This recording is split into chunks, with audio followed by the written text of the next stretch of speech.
Republicans again came together to pass a strong, comprehensive immigration reform plan that would have provided unprecedented resources for border security, including 40,000 additional Border Patrol agents, and created a pathway to citizenship for millions of workers.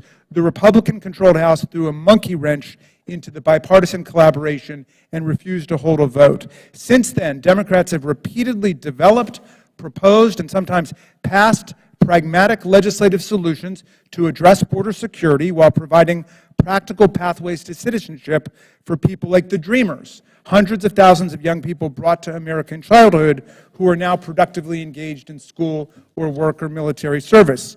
Such proposals include the parole program that President Biden implemented last month, which has reduced unlawful entries and cut border apprehensions of Cubans, Haitians, Nicaraguans, and Venezuelans by 97%. We have proposed aggressive coordination with our allies abroad to block the flow into our country of fentanyl carried by criminals, most of whom are, alas, American citizens. We have advanced policies to promote sustained economic growth and stability throughout Latin America so that desperate people and families do not need to migrate to the southern border in search of a future safe from violent gangs, authoritarian governments, and grinding poverty. The facts show that President Biden and the Democratic Congress surged $7.3 billion in funding and resources to the southern border at the end of last year. In December, Democrats bolstered border security by sending billions to CBP and Border Patrol, including money to hire 300 additional Border Patrol agents, millions of dollars to provide more personnel to our ports of entry, and over $200 million for between the ports technology to detect drug smugglers and human traffickers, and overwhelmingly House Republicans did not support us. Yet rather than work with Democrats on these efforts, the MAGA forces in the GOP have chosen to abandon the strong pro-immigration stance of Abraham Lincoln and Ronald Reagan and instead spread fear about a foreign invasion, dangerous paranoia about the racist and anti-Semitic Great Replacement mythology, and disinformation about fentanyl, the vast majority of which is brought into our country by American smugglers working for the international drug cartels and traveling through lawful ports of entry. In 2021, American citizens accounted for more than 86% of fentanyl trafficking convictions. The radical distortions about immigration, Great Replacement, and who is bringing fentanyl into America may work to rev up the MAGA base, but they do absolutely nothing to solve our real-world problems. The flagship MAGA-driven Republican proposal, H.R. 29, the so-called Border Safety and Security Act, would effectively end the asylum program in America. That's not consistent with the founding values of our nation or the law today, which rejects the idea of returning people who have a well-founded fear of persecution back into the jaws of their oppressors. H.R. 29 is so extreme, some of our Republican colleagues are refusing to support it. One recently called it anti-American and unchristian. Mr. Chairman, there are many things we can do to improve our immigration laws and border enforcement if we set aside the myths and the disinformation. My colleagues and I ardently hope today's hearing will become a chance to search for bipartisan agreement rather than another missed opportunity by committee Republicans to join with us in conducting meaningful oversight towards comprehensive reform. Turning this into more bad political theater will just extend the long pattern of failure on this question. For years, Republicans on this committee refused to conduct oversight of President Trump's disastrous and cruel border policies. They were silent in 2019 when the U.S. Customs and Border Protection declared a humanitarian crisis at the border. They refused to join with Democrats in opposing Orwellian policies that ripped thousands of little children from the arms of their parents and sent them away to vanish into a Kafkaesque bureaucracy.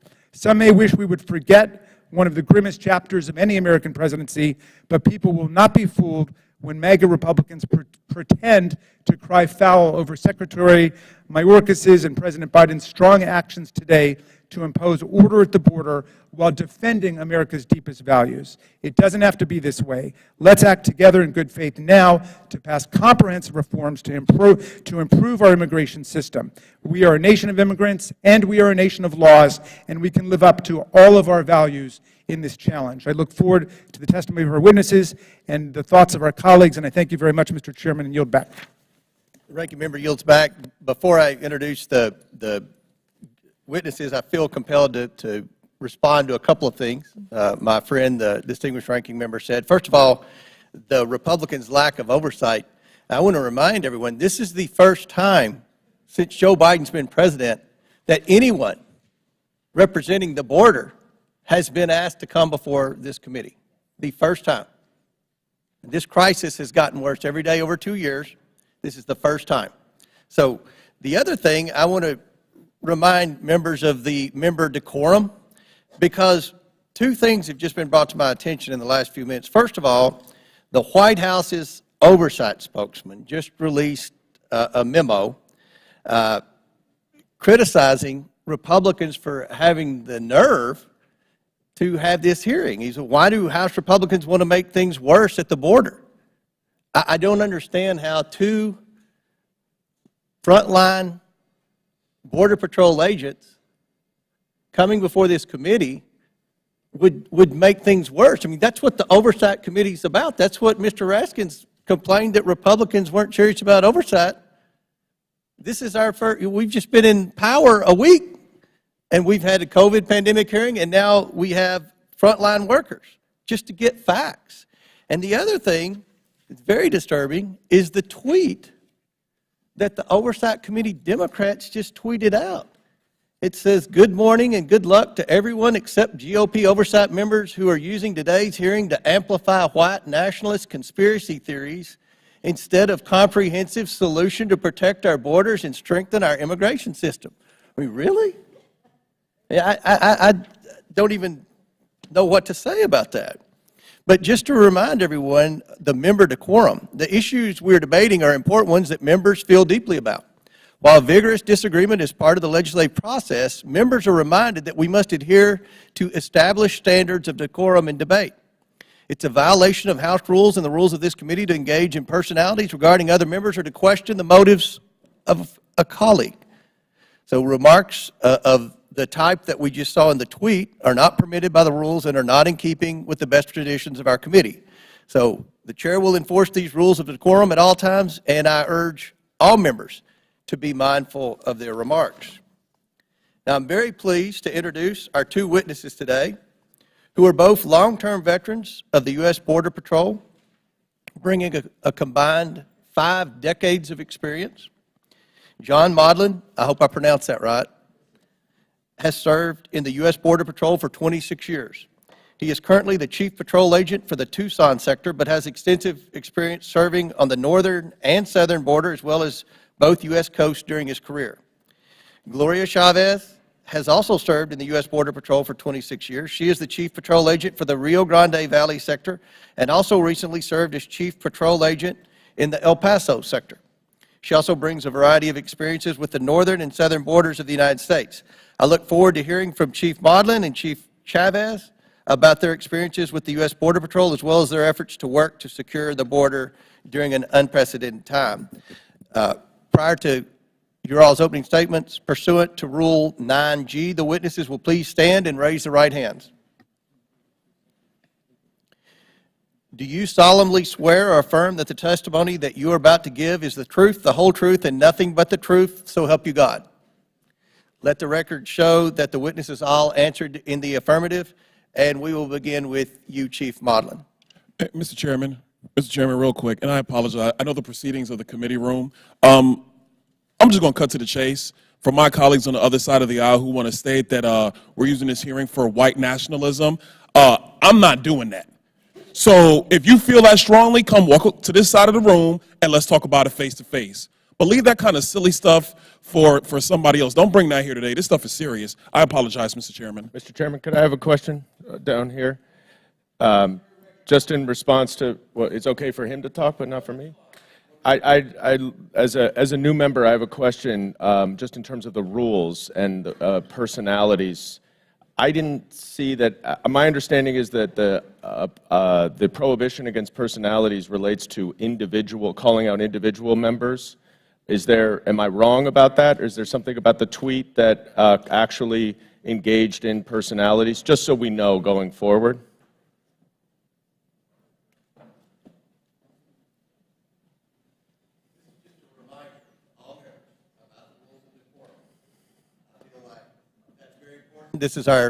We're just starting in this committee.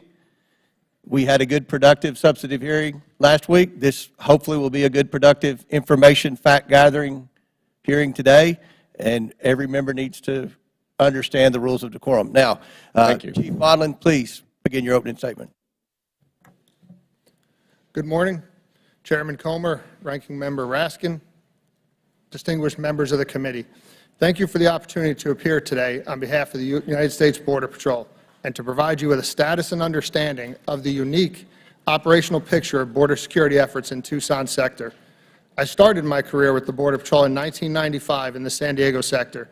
In the 27 years since, I have led border security efforts on our northern border in the Detroit sector, at Border Patrol headquarters here in Washington, D.C., on our coastal border as the chief of the Miami sector, and now as the chief patrol agent of the Tucson sector. A few moments ago, I characterized this area as unique, as the current migration flow and challenges in the Tucson sector are vastly different to many other sectors across the nation, and to what is widely reported in the media. The Tucson area of responsibility covers 262 linear miles of border, roughly 18,000 square miles of mostly desert wilderness and mountain ranges that extend immediately north of the border. Putting this figure in perspective, the area is more than twice the size of the country of El Salvador. In summer, temperatures can exceed 120 degrees Fahrenheit, and in winter can fall below freezing. The environment is arduous and inhospitable, presenting significant challenges for our agents and potentially life-threatening conditions for migrants. Last year, Tucson sector agents responded to over 3,500 lost or distressed migrants who needed to be rescued or required emergency medical care. Many of these were difficult and dangerous mountain rescues, putting agents' lives in danger. The most notable factor that sets Tucson apart from the rest of the southwest border is the migrant demographic. It is not what you see on the news. Tucson sector is not encountering large family groups with small children waiting for Border Patrol agents to pick them up and process them. In Tucson, the vast majority of encounters are single adult males attempting to avoid detection. The smuggling organizations to our south are very well organized and resourceful. Each and every person crossing through the Tucson sector must pay these criminal organizations. These criminal organizations employ various tactics to move thousands of migrants illegally across the border. Nearly all migrants we encounter are completely outfitted and camouflaged by the smuggling organizations before they cross. Most run from and may fight our agents to avoid apprehension. Many are previously deported felons who know they are inadmissible to the United States, and many pose a serious threat to our communities. For example, task saturation is a term we use to describe a tactic where smuggling organizations split large groups of migrants into many smaller groups. These small groups are then directed to illegally cross the border all at once and at different locations, effectively saturating the area with migrants and exhausting our response capability. This tactic, coupled with the remoteness of the area, has a compounding effect and results in large areas of the border being left vulnerable, while our agents are responding, rescuing, apprehending, and transporting hundreds of migrants. Smuggling organizations also leverage technology. For a fee, migrants are provided with a smartphone with routes and updates to guide themselves over the mountains and across the desert. More concerning is the smuggling organizations' use of social media to recruit inexperienced smuggling load drivers, in many cases American teenagers, who race down to the border to overload their parents' vehicles with migrants for what they are misled to believe is a quick and inconsequential payday. However, they are wrong. Tucson sector prosecutes more smuggling cases than any other sector on the southwest border. Migrant encounters in the Tucson sector have increased significantly over the past several years. In 2020, our total encounters were 66,000. That figure nearly tripled in 2021 and then quadrupled last year. We closed last year, 2022, with over 250,000 encounters in Tucson. 216,000 of those were single adults. That is a 257% increase in just 2 years. At present, Tucson sector is experiencing a 20% increase in encounters compared to last year. In closing, I would be remiss if I did not acknowledge the service, dedication, and sacrifice of the men and women of the U.S. Border Patrol's Tucson sector. In these challenging times, I continue to be amazed by their daily efforts to keep our country safe. Both our uniformed and professional staff have demonstrated great commitment and resiliency in this ever-changing environment. It is both humbling and an honor to lead this truly professional group of people. Thank you. Thank you, Chief. Chair recognizes Chief Chavez. Good morning, Chairman Comer, Ranking Member Raskin, and distinguished members of the committee. Thank you for the opportunity to be here today on behalf of the U.S. Border Patrol. I am Gloria Chavez, the Chief Patrol Agent of the Rio Grande Valley Sector, known as RGV. This is my 27th year of service to our country and to the men and women of the U.S. Border Patrol. I have led in 4 sectors on the northern and southern borders, and I completed 2 tours of duty at the U.S. Border Patrol headquarters here in Washington, D.C. The RGV area covers 34,000 square miles of rural and urban landscape, 34 counties, 277 border miles with Mexico, and 317 coastal miles along the Gulf. Due to its proximity to the border of southern Mexico and Central America, RGV is identified as a major corridor by cartels and transnational criminal organizations, and it is exploited daily for human smuggling, narcotics trafficking, and other illicit activities. Our RGV community has been at the forefront of irregular migration for several years now. In 2014, the trend was unaccompanied children. In 2016 and 2019, family units. Today, the migrant population in RGV consists of mainly single adults from Central America and Mexico. Although this fiscal year to date, RGV has decreased in migrant encounters by 41%. Border Patrol agents in RGV continue to face the most egregious of illicit trends, such as criminal migrants, gang members, hard narcotics, firearms, bulk currency outbound, and illicit drones used for counter-surveillance.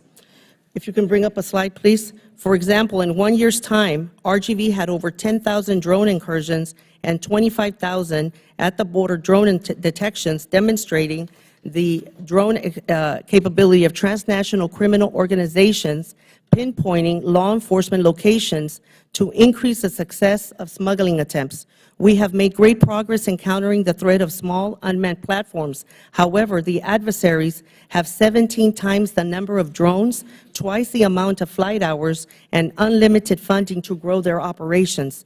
As border dynamics and entry locations shift, so does our security strategy. Our priorities in fiscal year 22 and 23 have been to gain resources and foster partnerships to assist with border security taskings. Our resources priorities continue to be to augment our civilian and contracted personnel at central processing centers and allow our agents to return to frontline operations. At present, RGV sector has more than 250 processing coordinators, 140 contractor processors, 120 child caregivers, 80 security personnel, and 100 volunteers, all made possible by the supplemental funding provided by Congress. These men and women provide feeding, care, and security of migrants in custody, duties that would otherwise fall to Border Patrol agents. Next slide, please. Every badge back to the border equals seized bulk currency from cartels, hard narcotics, guns, and keeping criminals off the streets, and allows to allocate resources and manpower to address areas experiencing a high number of gotaways. I would also like to highlight my great appreciation for the Department of Defense partners.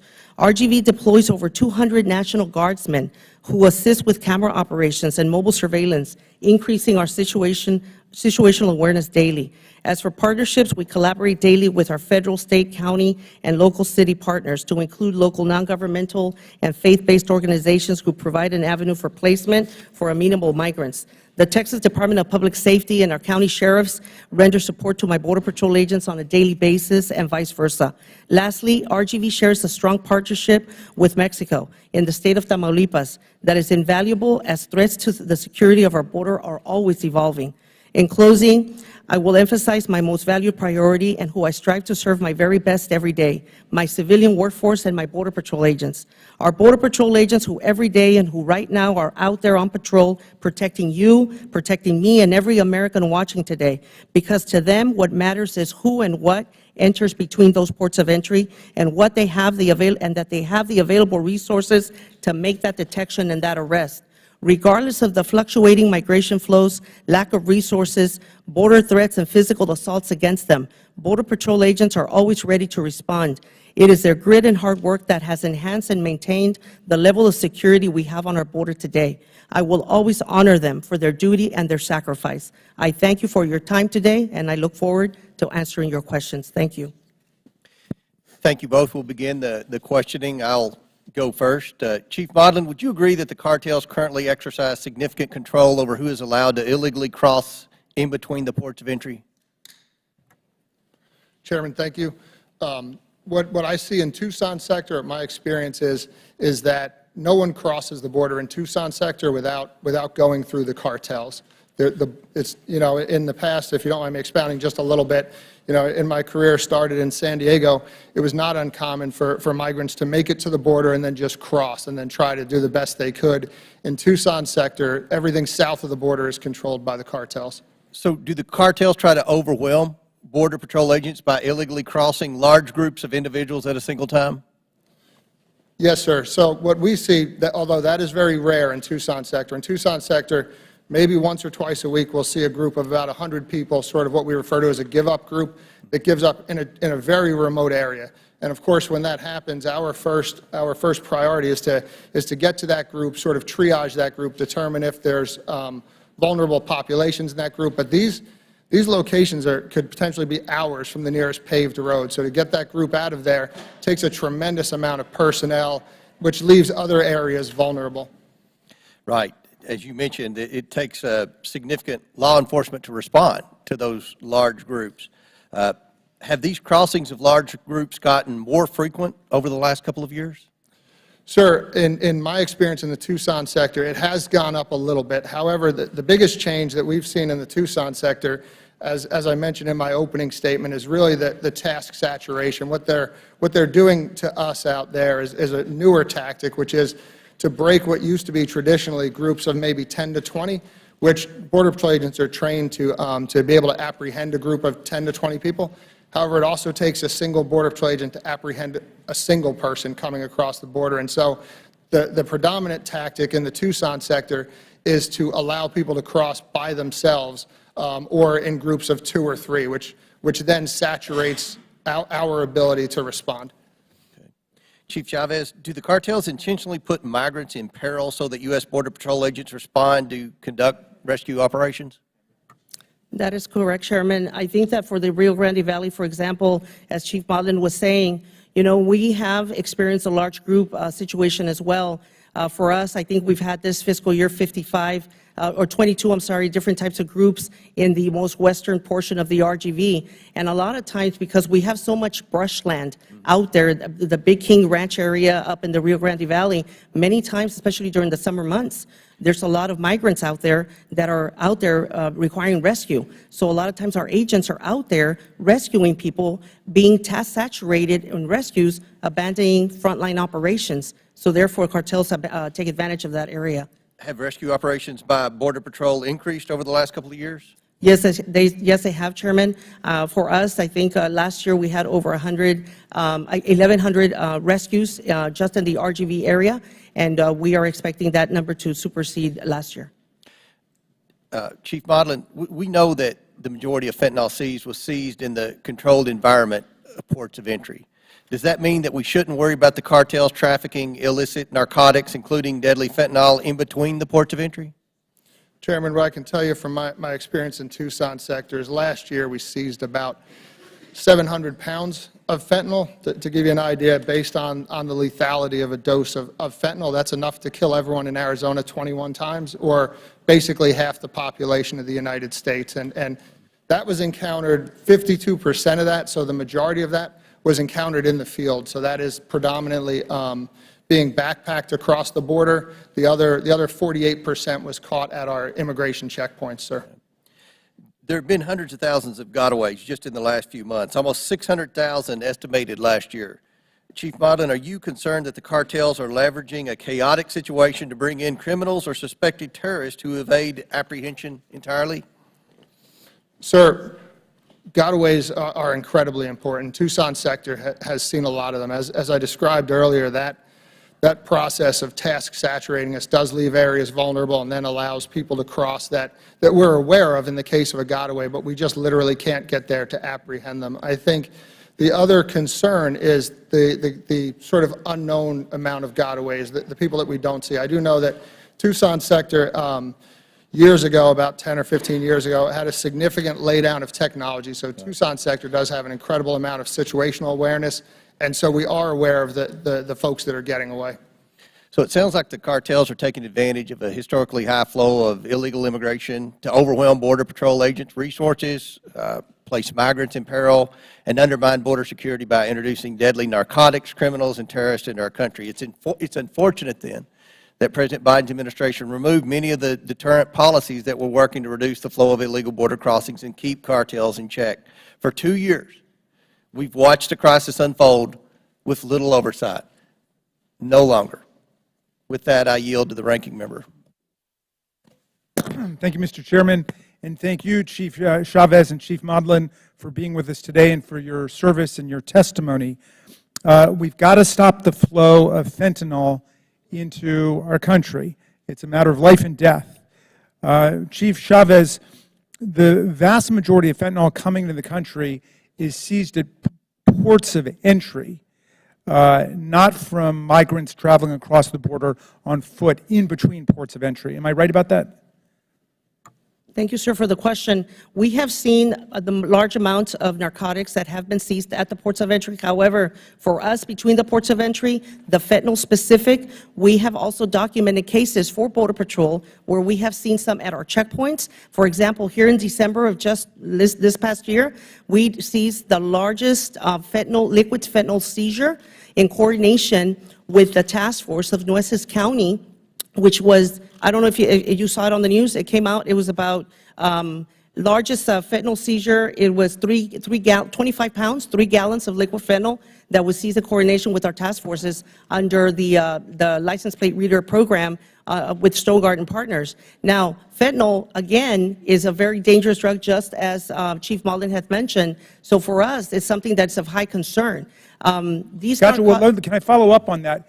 And congratulations on that seizure. Thank you, sir. That's a big deal, and we thank you for your service. The statistics I'm looking at say that over 90% of fentanyl seizures occur at the ports of entry or at vehicle checkpoints and not between, although there are significant cases, as you point out, that are taking place between. Who would best be able to speak to us about what's taking place at the ports of entry? Because I understand both of you are sort of in the intermediate points. Is that right? Yes, sir. So I think I would probably refer you to our Director of Field Operations. They work under CBP, but they are the ones that have command and control of our ports of entry at CBP. And they're the central force interdicting fentanyl today across the border. They're the ones that have oversight of all ports of entry, who would be the ones to be the proper witness for that. Got you. And they're not here today? They are not, sir. Thank you. Okay. What's even more puzzling to me in terms of the political rhetoric is that 86% of the people convicted of fentanyl smuggling in 2021 were American citizens, not foreign nationals or unauthorized immigrants, right? But U.S. citizens who are on the payroll of the smuggling operations of the cartels. Is that the same as your understanding, Chief Chavez? I know that in some cases where we have arrested or interdicted and arrested folks for smuggling, drug smuggling, it has been American citizens, but I don't have the statistic to my knowledge at this time whether the majority have been American citizens. Okay, well, and I'll share with you the statistics that we got from the CBP about that. Let me ask you this. Will the operational security of our border be strengthened by the 300 additional Border Patrol agents and 500 support staff that will be added as a result of the latest funding bill that we passed in December? Is that going to help? Sir, any type of funding, any type of support that we can get from our congressional representatives to assist us with the type of support to enforce this type of, or to try and prosecute any type of drug smugglers at the border is going to assist us. Gotcha. Chief Modlin, let me come to you for a second. As a Border Patrol chief, is it part of your responsibility to try and determine and assess the underlying causes of migration in the Western Hemisphere? Or are you just on the operational side? Thanks for the question, sir. So I think it's a complicated question. So the nature of the work I do, yes, that is part of it. However, what we focus on, what my primary responsibility is to execute on policy and law and just to secure the border, regardless of who comes across it, whoever's trafficking, be it a foreign national or a U.S. national. It is just to interdict whatever crosses and then place it in the proper pathway, sir. Gotcha. So you're not really interested in the why of how they got there. You're just interested in stopping the people who are showing up at the border. So, sir, I would not say I'm not interested in the why. That's I'm sorry, I'm at the beginning of my statement about the complexities of it. Yeah. So we have incredibly robust intelligence shops that look at this, because the why will generally tell us where the traffic is likely to come next and then where we can best deploy our resources to mitigate that. Great. All right. Well, maybe we'll get to hear from some of those people that are involved on the intelligence side to try to analyze what's going on. Thank you, Mr. Chairman. I yield back. Chair recognizes Mr. Higgins for 5 minutes.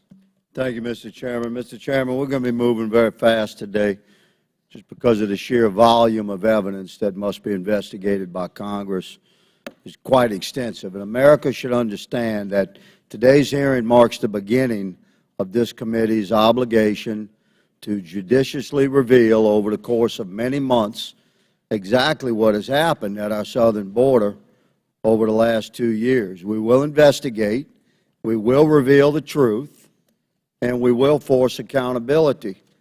I'd like to comment before my questions begin that the talking points regarding fentanyl from my colleagues across the aisle, it had 500,000 gotaways in 2021 and 600,000 in 2022. These are known gotaways.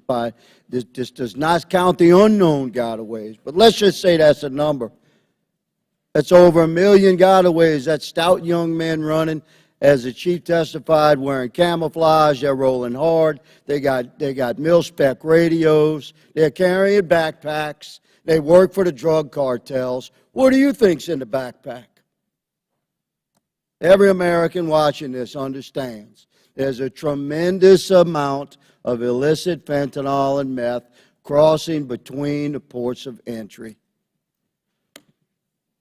Chief Modlin and Chief Chavez, I'm going to ask you to keep your answers to yes or no as much as possible. You can expound upon your answers in writing, of course, afterwards, but we'll be moving fast. Chief Modlin, would you agree that part of your job as a career enforcement professional, law enforcement, is to execute policies communicated to you from people above you at your chain of command? Sir, my job is absolutely to execute policy. Thank you. And Chief Chavez, you also agree that you're given policies to carry out by those above you in your chain of command? Yes, sir. My job is to execute on the policies administered by my chain of command. Chief Modlin, do you participate in telephone calls with your up-chain discussing how to carry out policies that are directed by Department of Homeland Security leadership? Thank you, sir. It is rare to have detailed discussions about how to execute. That is really the job of the Chief Patrol Agent, to determine how to execute the policies. And do you have conversations on a telephone with your up-chain regarding policy and the execution of policy? Yes, sir. Thank you. Chief Chavez, do you also participate in telephone calls of that nature? Same response as Chief Modlin, sir. We as chiefs determine the execution of the policy. We interpret the policy, discuss it with my subordinate personnel, and then we execute on the policy. Thank you, Chief. I'd like to hear from each of you. Are there policies that are communicated through verbal commands, either from your up chain through your office and down chain? Are there policies that are communicated through verbal commands that are not documented in written communication like emails, texts, official letters, official policy statements, et cetera? Thanks again, sir. Most policies are either written or in policy. Are there some policies that are not written? Well, sometimes we are informed of a policy verbally before it becomes. And who would inform you? You're the chief. Would that be your up-chain chief? Yes, sir, that would be the Thank you. the chief of So, operations. are you clarifying for this committee, Chief, I ask respectfully, are there some policies that are directed to be carried out by you and your chain of command below that is not documented in writing, email, memorandum, et cetera, verbal commands?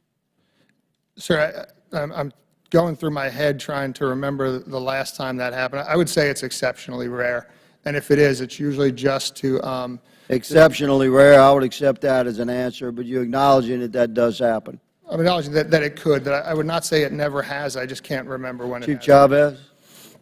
And I would say and clarify policy versus procedures and direction, because we do get phone calls on a certain procedure or direction as it relates to instructions on a certain type of, for example, demographic of a certain population of migrant. We're going to change the course of this demographic because we are now going to process a certain individual Nicaragua persons coming this way. Now we're going to process them in this direction. That's not a policy.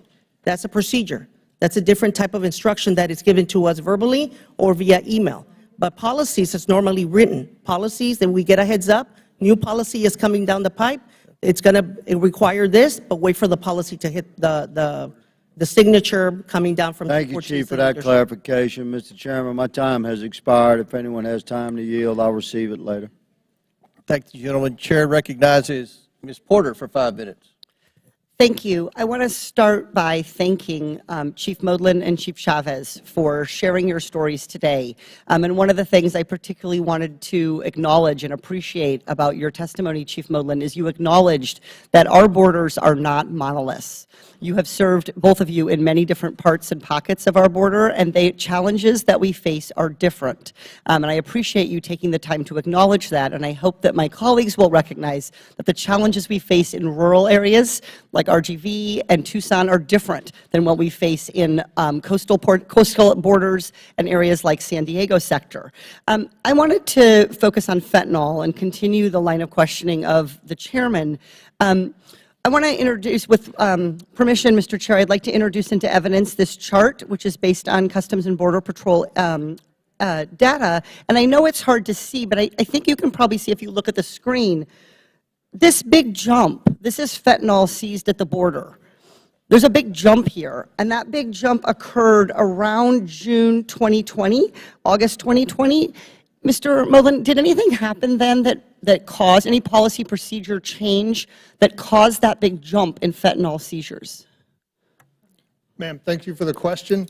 And what I will say is that I very much appreciate the beginning of your statement about the variety of the border. And what I would say is we're always grateful when any members come down and see the border. And what I would certainly emphasize is that if you've seen one Border Patrol sector, you've only seen one Border Patrol sector. And what's going on in Tucson is vastly different than what's going on in RGV. As to that jump, I'm unaware of what that jump is, ma'am. Have you seen data like this suggesting that there's been an increase in fentanyl seizures? Yes. Ms. Chavez, do you have any, Chief Chavez, do you have any, are you aware of this jump in seizures, and do you have any explanation for why in about June, July, August 2020, we saw this big increase? I do not have knowledge of that chart in particular, but we are aware that fentanyl seizures have gone up. I just don't have specific information related to that chart. Thank you. I'm going to follow up in writing to ask about this, because I think what's interesting about this is, of course, we had a change in president in 2020 and some changes in border policy. And what we can see here is that the facts show we are seizing a lot more fentanyl. And for me, as a mom, that is a sign of success. I don't want that fentanyl in this country. It is dangerous, and it kills people, and it makes our communities dangerous. And to me, this is a sign that our Border Patrol and our agents at our ports of entry, which is, of course, where the vast majority of the fentanyl is seized, as you've acknowledged, are doing their jobs. What I find interesting is despite success here, what we're hearing is an effort to characterize seizures as failures. And that is a change. So what we've seen from my colleagues is tweets that say, over 800 pounds of fentanyl seized. This is Biden's border crisis. That's a tweet from Rep. Stefanik. To me, the fact that you're seizing these drugs is a success. So I think that there's a need here to acknowledge the successful work that you're doing, and I appreciate that. I wanted to ask, as Border Patrol agents, distinguished from those who work at ports of entry doing inspection, are we focusing enough energy and resources on detection and staffing at ports of entry? Because I have been to San Ysidro, I have seen the volume of cars, pedestrians that they are trying to process in a day. The more we do at ports of entry to halt smuggling of fentanyl, does that push it into more dangerous sectors and out into the border areas where you are? In other words, we're squeezing one part of it down, doing more with detection, with technology, X-ray. Is that then pushing people into these more dangerous, different tactics? Mr. Modlin, do you have thoughts on this, Chief Modlin? Yes, ma'am. Thanks again. So first, if you don't mind, I'm just going to circle back real quick to the spike in fentanyl, because sometimes answers come to me a little later than they probably should. But I would say that perhaps that is also because of the recognition of fentanyl, getting the canines trained to detect fentanyl. I mean, I would look at certainly when we started to see fentanyl and that, and then, of course, the technology to detect it as well. In terms of the ports, what I will tell you is that I doubt there's anybody working in CBP's Office of Field Operations that would say they don't need more people and technology as well as the Border Patrol, but certainly I would defer that to our headquarters. But what I will say is that your point is exactly right. What happens at the ports affects outside the port. So, criminals are always going to go to the path of least resistance. And if the ports are the path of least resistance, they will go there. If between the ports are there, they'll go there. And ultimately, it's not our concern who's trafficking the fentanyl, just that we keep it out of the country so that all of us parents feel safe and know that it's not going to be in our kids' schools. I appreciate that, Chief, and I would just say the big jump here is coming from the ports of entry. The Border Patrol has been relatively consistent in the amount of fentanyl, so we're clearly doing something much more effectively at our ports of entry to seize fentanyl, and I would just urge the Chairman in the spirit of bipartisanship to suggest that we bring in some of our ports of entry officers so we can hear about the technologies and the things that they are doing that are resulting in these kinds of successes. Thank you very much, and I yield back. Chair recognizes Mr. Biggs for 5 minutes. Thank you. Good to see you, Chief Chavez and Chief Modlin, again. I think I met you, Chief Chavez, first in El Paso, and so it's good to see both of you here. And first, want to say thanks to your line agents and your team who do such an incredible job fighting this fight, and it is a real fight. My first question is this: what does CBP and Intelligence Division tell you that the percentage of drugs that are being interdicted crossing the southern border? In other words, I know what they've told me. I'm not sure I can say it publicly, but you can. What have they told you? What's the percentage that's being interdicted? Chief Modlin? Yes, sir. Thanks for the question. I can tell you, I don't know that I've ever seen or heard a briefing that said what they thought the percentage of effectiveness was in terms of narcotics. I can tell you that, we do have a measurement to measure the effectiveness of the border security efforts, and unfortunately, currently in Tucson sector, we tend to be at about 60% effectiveness, and that's due to all of the points I made in the opening statements and one of my earlier responses about the cartels saturating our agents, and of course all the rescues that take place and everything else going on. You get diverted, and then both of your sectors are vastly different. In fact, in Arizona, the Tucson sector is very different than the Yuma sector, totally different. So, but the question that we're hearing is that most fentanyl is interdicted at the ports. Of course, OFO is going to interdict most of it because that's where they have X-ray machines, dogs, all the personnel and equipment there. And when you have over 1 million people coming in between the borders, Many of them, as you said, I think you guys stopped 216,000, Chief Modlin, young single adult males in camo carrying backpacks.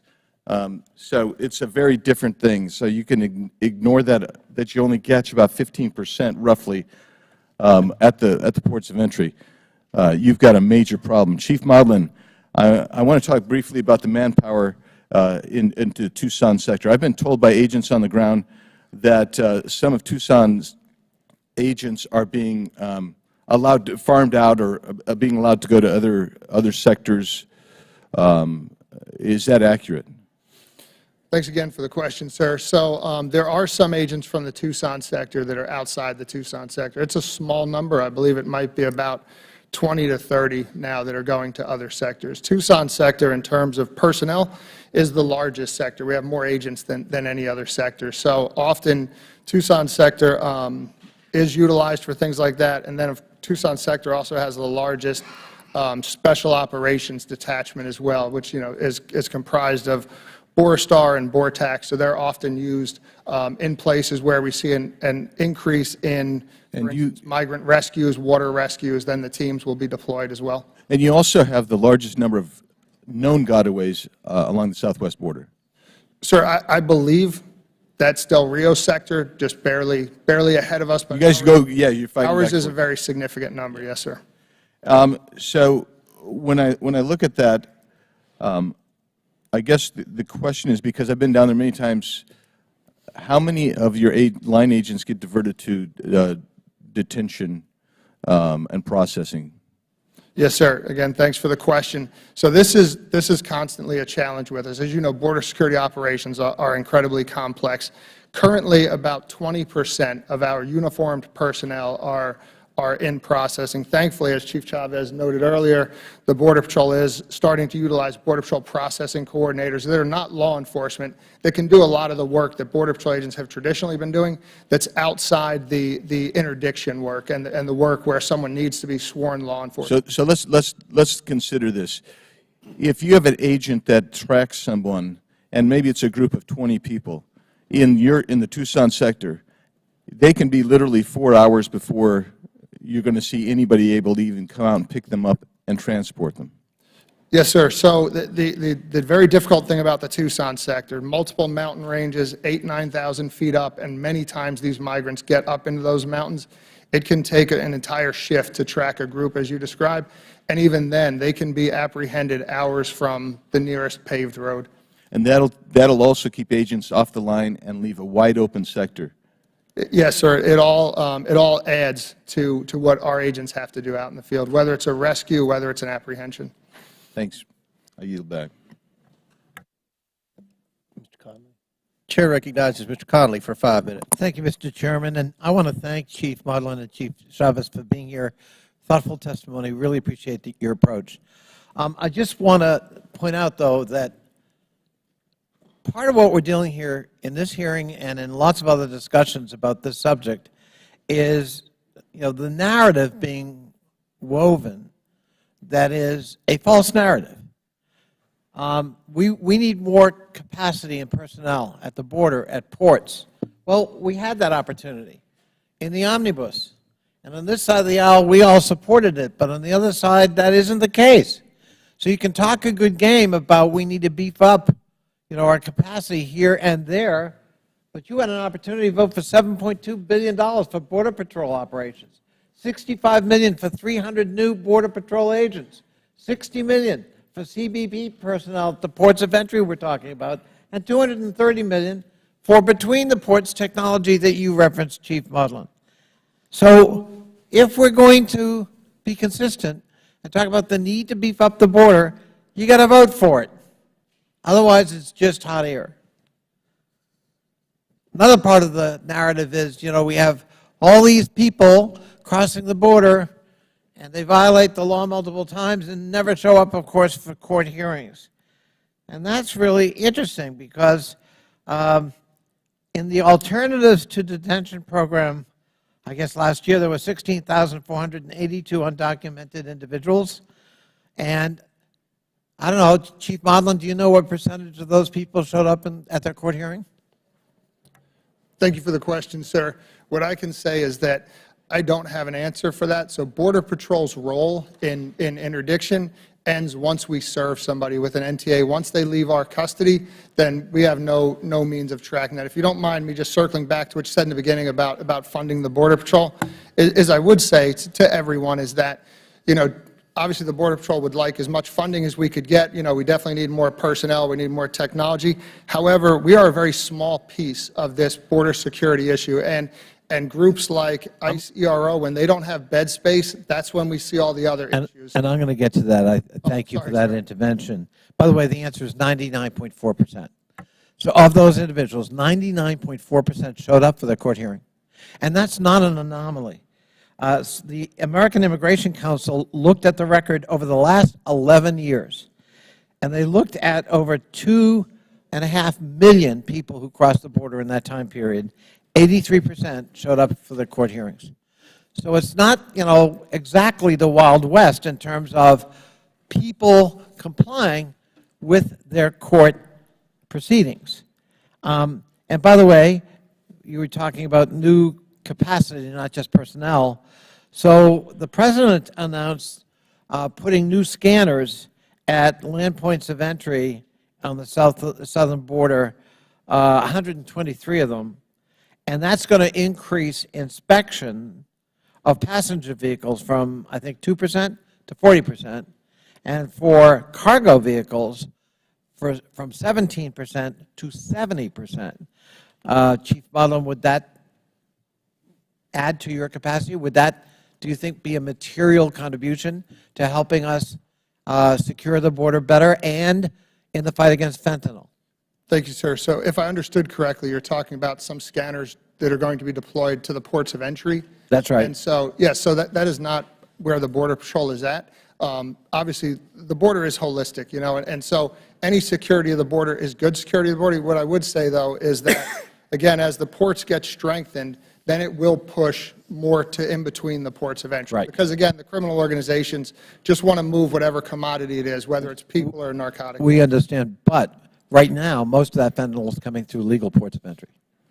So beefing that up, adding that capacity obviously makes some sense. But you're right, we've got to be concerned that an unintended effect isn't to push it down or in between. We've got to beef up capacity, and that's what we're trying to do with respect to that. Will the gentleman yield to a question?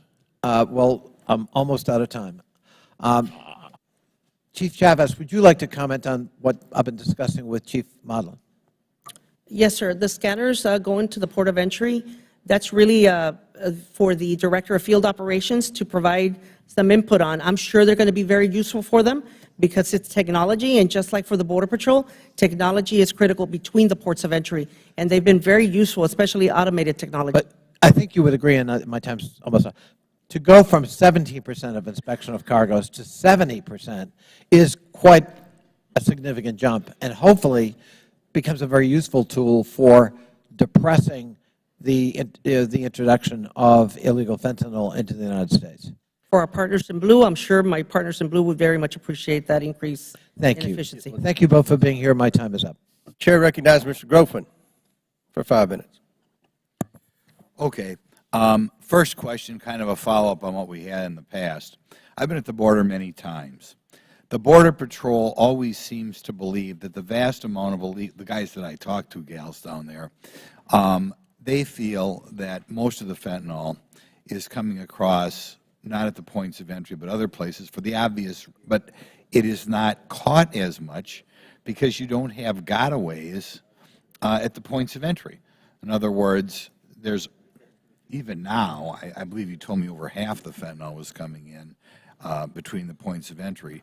But if you were going to sneak fentanyl across, you would not want to contact the Border Patrol first. Am I accurate in that?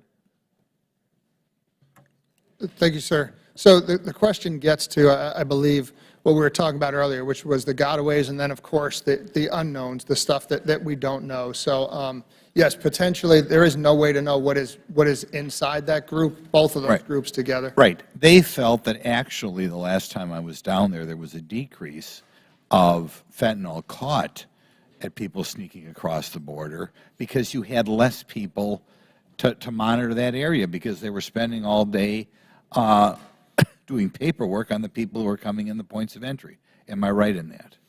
So what I can tell you, sir, is that there is, I think as I stated earlier, about 20% of the agents currently are doing processing, sort of the care of migrants that are in our custody and are not actively securing the border. What I would say, too, and I think it's one of the things we missed when we were talking about hard narcotics, I know the focus has been on fentanyl, however, but also in terms of the amount of meth that we've seized in the Tucson sector, which is still an incredibly dangerous hard narcotic, 93% of that is caught outside of our checkpoints. So that is absolutely trafficked on people that are crossing the border. Right, right. All people you encounter deal with the Border Patrol. The Border Patrol does not deal with the approximately 60,000 people a month who are gotaways. That's the point I'm trying to make. Now, I want to give you some overall numbers because they're just so unbelievable. I want to confirm that they're accurate. 2 years ago, in December, there were about 21,000 people who came across the border, both released family units and single adults as well as gotaways. We have in 2 years gone from about 21,000 to 238,000 the most recent December. Are those numbers accurate? In 2 years, we've gone from 21,000 to 238,000? Sir, one, I don't know why, but I'm having a little bit of trouble hearing you, but I hear you asking about the numbers over years. Well, I'll say again. Oh, much better, sir. 2 years ago, there were, in December, there were approximately 20,000 people coming across the border, both encounters and gotaways combined. We've now gone from 21,000 to 238,000. That's almost unbelievable. Do you believe those numbers are accurate? I don't have December's numbers, sir. But what I can tell you is, so fiscal year 18, 19, and 20, Tucson sector had about 60,000 apprehensions. 21, 190,000 apprehensions. So we tripled the previous year, or had all 3 of those years combined. Last year it quadrupled. Last year it was 250,000. We're 20,000 ahead right now. So we went from what I would describe as unprecedented to a point where I don't have the correct adjective to describe what's going on. Okay. Something in the past was said about children being separated from their families or children being separated from both parents. Are there unaccompanied minors coming across the border? And are there children coming across the border with one parent, which inevitably means, or not always, but frequently means that we're separating families, or families are being separated at the border? Yes, sir. So in Tucson sector, we do see unaccompanied children. It's not an enormous part of our population. It's probably about 7% of the population we deal with, maybe less, are unaccompanied children. I do believe it's a much bigger issue in Rio Grande Valley, sir. Okay, I think 7% of, well, unaccompanied children in the most recent month were about 8,000 of the 238,000 people who came across. I still think 8,000 unaccompanied children coming across the border every month is significant to those children, right? 8,000 is a lot, wouldn't you think? Sir, again, monthly, that's high, at least in Tucson sector. In 22, in fiscal year 22, we apprehended 19,000 unaccompanied children in Tucson sector, which, again, is still a very significant number and a great drain on our resources. I don't consider 19,000 insignificant. I think that's a tragedy for just one area. One final comment before I let go of the microphone. This comment today that we're having this hearing to amplify white conspiracy theories is one of the most offensive things I've seen since I've been here. And I would invite any of the Democrats, other than the ranking minority member, to maybe put out a press release or something if you disagree with this. Because this is such an inflammatory thing to put out there to the American public. We're having a hearing on the border and it's for white conspiracy. I mean, it's just awful what you people do. Thank you. Chair recognizes Mr. Stansbury for 5 minutes. Or Ms. Stansbury, I'm sorry. Thank you, Mr. Chairman. I want to thank you for convening this panel today, and I do mean that sincerely, because as a New Mexican, I am one of only a few members on this committee who actually represents a border state, in actuality. And it is a crisis. What we are seeing on the southern border is a crisis. But it is not a crisis as our friends across the aisle would have us believe. It is truly a humanitarian crisis. And it is a crisis that has been manufactured, reproduced over and over again, decade after decade, by inaction by this body, by individuals who refuse to engage in bipartisan immigration reform, by individuals who refuse to understand that there are millions of lives being held in the balance, people who have traveled thousands of miles across continents, across the ocean, to come to this country to seek refuge, safety, and opportunity. Just like many of our forefathers and foremothers who came to this country, we are a nation of immigrants, alongside our brothers and sisters of our indigenous communities. My own ancestors who came here for opportunity, seeking refuge in this country. That is why people are coming here to our southern border. And the inaction of this body in passing bipartisan immigration reform, in supporting those who proudly serve our country and are working on our southern border, the inability for this body to act and actually fund programs so that we can have a just, humane, and equitable immigration system in this country is the moral failing and stain on this body.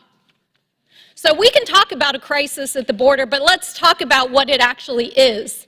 And that's a humanitarian crisis. I also want to say, as somebody on this committee who is not only representing a border state, I am someone who has actually lost loved ones to the fentanyl crisis. It is an absolute crisis.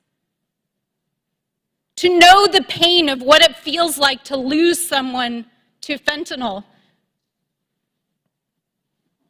is something that I think many people in this room do not understand, but American people all across the country understand. We should not be playing politics with people's lives. This is serious. People's lives are in the balance. There are deaths happening all across our country because of these issues. So let's talk about the humanitarian crisis. Let's talk about these issues in reality and not try to score political brownie points and get cable TV moments. This is about our communities and about our families. Now let's be clear. The system is terribly broken, and that is why we need bipartisan reform. It's why we need action in this body. And the cost of inaction is falling on our communities.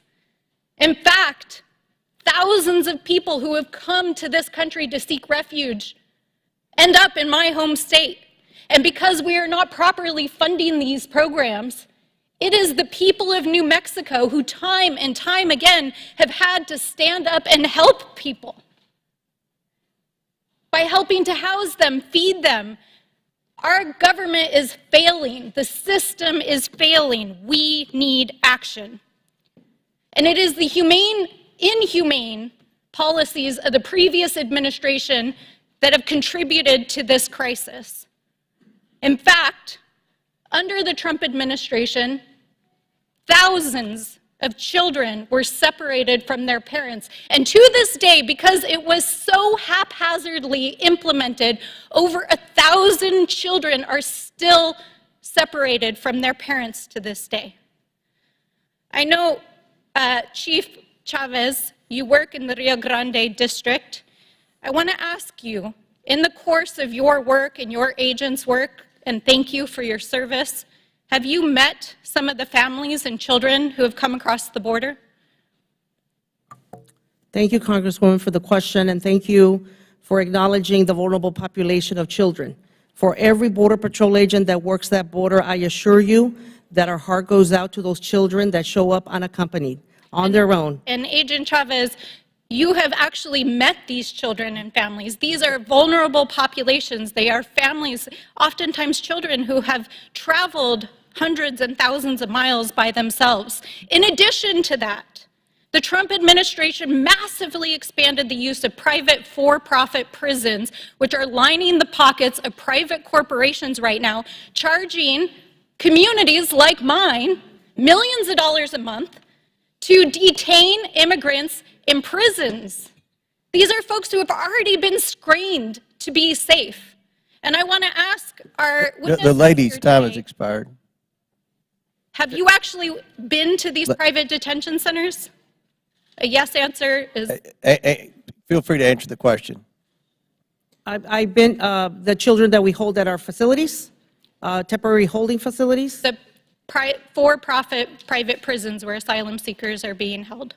I am not aware. I have not attended those locations. Gentlelady's time's expired. Chair recognizes Mr. Gosar for 5 minutes. I thank the chairman. And I don't know about geography. I know the gentlelady's from New Mexico, but you go out and look to your west, and you got 2 members from Arizona here, and you got members from Texas. So I represent much of Yuma County, and where my constituents are hit hard by this Biden open border crisis. I hear from them every day. In fact, the CEO of the hospital there showed that they had $20 million of uncompensated care in just 1 year. Joe Biden does have a plan. His plan was to deliberately open our borders and cede power to the cartels. Here's some headlines. Fox News from January 18, 2023. Border under control of the cartels, not the U.S. Yuma residents say as gangs rake in billions off of human smuggling. Yahoo News from September 22, 2022. Majority of Americans think cartels have more control over the border than the U.S. government. Poll. Now, why would Biden do this? To create chaos? To sow discord? What is the answer to this mess for Biden and the Democrats? More Big Brother? More control? Even changing our culture? Instead of empowering these 2 brave individuals and the rest of the Border Patrol seated here in front of us with the tools they need to stem the invasion of illegal aliens, Biden sends billions upon billions to Ukraine to protect the border of another country. Under Biden, government is in a continual state of massive expansion, except we refuse to use money where we really need it at the border, protecting our own people. Now, let me get something straight. My understanding is the omnibus bill was signed under a declaration of a COVID national emergency, where the president has 120 additional powers. So technically, my understanding is that any of those dollars could be changed away from where we said to. And let's talk about that money going to Border Patrol. Is it more clerical? Because all I hear is that they want to speed up the number of people coming into this country. Remember that when $5 billion for a wall was just too much to stomach for the Democrats? Unless we fix policies at the bird's eye level, ending generous parole and asylum, finishing the wall and kicking people out immediately, not giving them a court date they will never show up to, these 2 brave individuals and everyone who works for them will continue to be overwhelmed. Chief Modlin, do barriers work? I'm sorry, sir, could you repeat that? Do barriers work? Sir, so thanks for the question. What I will tell you is that there's no one solution to solving the border, as you know, or securing the border. There is a combination of personnel, technology, infrastructure. In terms of the border wall system, certainly we have a significant amount of it in Tucson sector. I think an effective example of this is on the Tohono O'odham Nation. There is no border wall south of that, no border wall system, just simply a what we call vehicle barrier that basically prevents vehicles from driving through. And in the years before it existed, about 20% of our traffic came through the Tohono O'odham Nation. In recent years, after the border wall system, about 50% of the traffic comes through the Tohono O'odham Nation. But there's different reasons for that, though, right? Well, yes, sir, because there is border wall system and improved infrastructure east and west of the nation. So it's like funneling people through that. Yes, sir. So, well, I'll go somewhere else. Under the current situation, would it be possible for foreign intelligence assets to penetrate the United States' interior?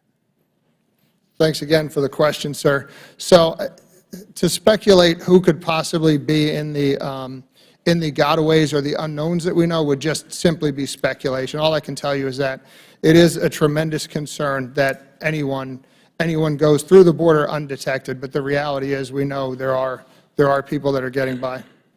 Would you agree, Chief Chavez? Yes, sir. Thank you for the question. And just to add on the barrier question and the value of those barriers, I would have to agree as well with Chief Modlin, because it is a tool in the toolbox for Border Patrol agents to have barriers in very strategic locations. Not all locations, because it will help us manage the flow of migrants coming into certain locations, especially vehicle traffic, because there are roads that connect to Mexico and the U.S. currently, so those are effective tools in the toolbox, just like technology is, just like roads and lights and other types of things that we use so that we are more effective at managing flow. Thank you. Thank you, sir. Gentleman yields back. Chair recognizes Ms. Norton for 5 minutes. Thank you, Mr. Chairman. My friends on the other side often demonize migrants who are attempting to cross the southern border. They call it an invasion. I don't think such rhetoric is worthy of members of Congress. But as a result of this extreme rhetoric, faith-based organizations that support asylees and refugees fleeing violence and persecution have reported receiving heightened threats and attacks.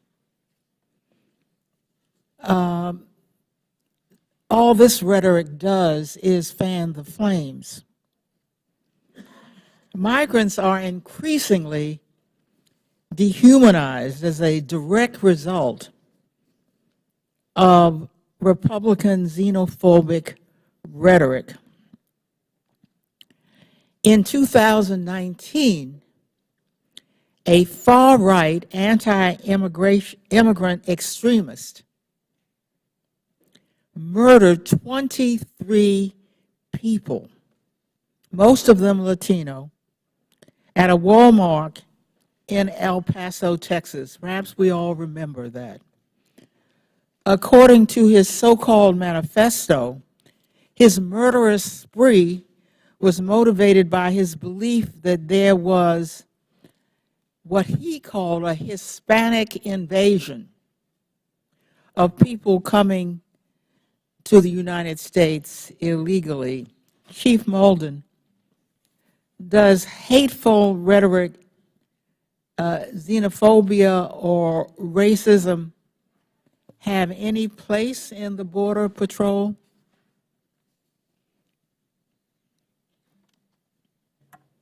Ma'am, thank you for the question.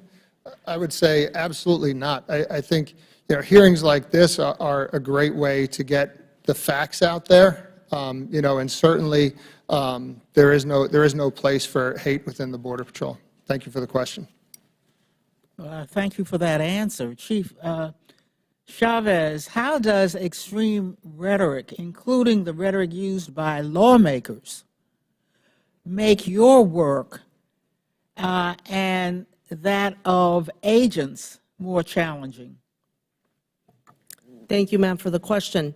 I think when I'm out there with our agents and we focus on the mission and we do the job that we do every day, encountering the migrants on the ground, the relationship that exists between those agents and encountering those migrants, it's one of those relationships that no one will ever understand, because those migrants, they see that agent for the first time. Many of them on their journey, this is the first time they get the assistance and the help that they need from a law enforcement officer, from days and weeks, maybe even months on a long journey. So they're very helpful. They're very happy to have seen that agent for the first time. So a lot of times for us, I always talk to the agents about not worrying about the rhetoric or the things that they hear out there, about anything that they may see that's negative. Just focus on your mission. Focus on treating people with dignity and respect that they deserve, like any other human being, and always be professional and keep that standard, right? One of the things that we always strive on, especially in the RGV, where we have these large central processing centers, is that we do our very best to keep migrants healthy, Keep them safe, keep them fed, and keep them clean. That's our #1 priority because they're only with us for a few hours. We are only a CBP temporary holding facility. We are not long-term detention. So that is our #1 priority always. Well, I certainly appreciate what you are doing to assure these migrants. But Chief Chavez, what can we in Congress do to ensure that we are working toward real and meaningful solutions to strengthen our immigration system? Ma'am, thank you so much for the question. You know, I have served now 27 years in this outfit, and I remember when I started, it was the 104th session with Congress. We are now at the 118th session, and here still talking, we're talking about immigration, we're still talking about border security. I think that we need to really just embrace change and good change so that we reform our immigration laws. We really need to have that balance between immigration and border security and get serious about that.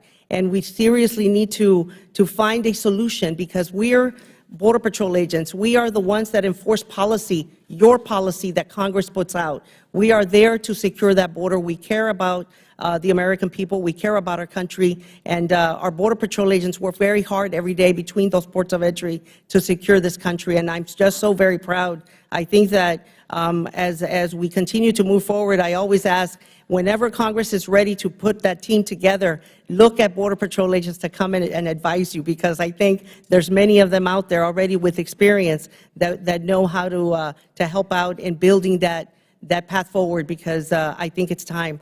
If not, otherwise, if we don't have the right policies or consequences, the world is watching us.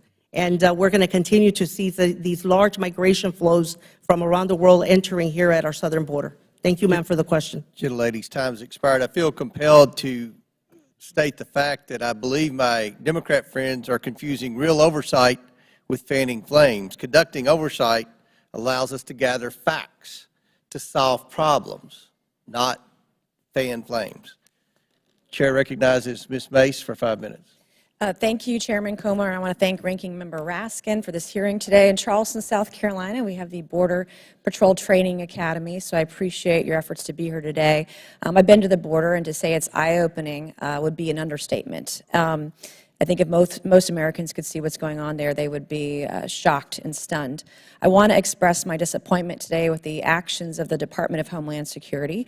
The administration initially tried to block our Border Patrol chiefs from appearing before our Oversight Committee hearing today. DHS was literally trying to obstruct oversight, Mr. Chairman, and that's wrong. So I'm grateful for your leadership today, but also begs the question why the administration would not want you both to testify. As we all know, our Border Patrol chiefs, you guys are on the front lines of the border crisis, and we need to hear from you. The American people need to hear from you. Unfortunately, this isn't the first time the administration or DHS has tried to undermine the truth of what's really happening at the border. Secretary Mayorkas used the now debunked border agent whipping incident to label our Border Patrol agents as racist. I can only imagine how that further tanked morale. Secretary Mayorkas' response to a question of whether or not there was a crisis at the border just last year in November, he said, "We're seeing a significant challenge." When you see over 5 million illegal immigrants come across our border, that's not a challenge. That is a crisis. And we're unwilling, it seems like, to admit that crisis is happening. So after 2 years of gaslighting, obstruction, stonewalling, and lies, we're finally able to hear straight from the source. So I want to thank Chief Modlin and Chief Chavez for being here this morning. I have 3 questions, really, that I want to get to, and I have about 3 minutes left, so not a lot of time, if you'll bear with me. I'm kind of curious about your testimony, your joint testimony today. The funding, you mentioned a couple of different ways that the Border Patrol could be supported, but the funding to construct a border wall was missing from your testimony. Why is that? Either of you can answer. Congresswoman, thank you for the question. As I said, the Border Patrol would certainly appreciate any increases in funding. That it was missing from your testimony. And so you both have said today that barriers, walls, whatever we want to call it, or nuance it, is needed. So why was it missing from your testimony? Ma'am, I believe what I testified to was that We would appreciate any increase in personnel, Did technology, and someone from infrastructure. DHS tell y'all to remove it from your written testimony that was submitted to Oversight? Was there discussion about the wall? Was it going to be in there and then it was taken out? Why was it missing? If it's so needed, and you're saying it in your oral arguments today, and I appreciate it, this is not a gotcha, but it is important. I've been down to the border. I've seen it. Agents, I believe there's a great need to have certain barriers, but why was it missing? Ma'am, earlier I testified to the effectiveness of it. I was not asked to remove anything about border wall system from my testimony. Okay. And I do appreciate your comments, because I know that Chief Chavez, you said back in 2019, your testimony, and to the former president, that we need a border barrier. Both of you, in your testimony today, Tohono O'odham Nation, you said, Chief Modlin, that barriers in certain locations are certainly helpful. I would just appreciate in testimony in the future that we have a real conversation, that it's in the written testimony, because it is so important, and many of us know that. Chief Modlin, you mentioned both personnel and technology being needed for the Border Patrol. The hiring process for Border Patrol agents can last over a year, almost a year and a half sometimes. So what are some of the bureaucratic barriers to getting more agents into the Border Patrol? Thanks again, ma'am. So I would say, one, that is certainly not my area of expertise, but I do know we have worked very hard to narrow that down. When I came in, it was probably closer to 2 years to get into the Border Patrol. Wow.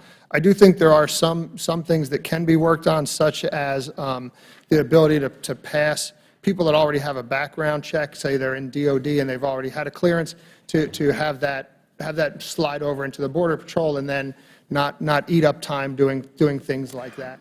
I also know our academy has narrowed down significantly, and I believe our attrition at the academy is down from 35% to about 10%. So agency-wide, we've recognized we need more people. How many agents roughly do you guys think the Border Patrol needs right now across? So the Border Patrol is at about 19,300 or so.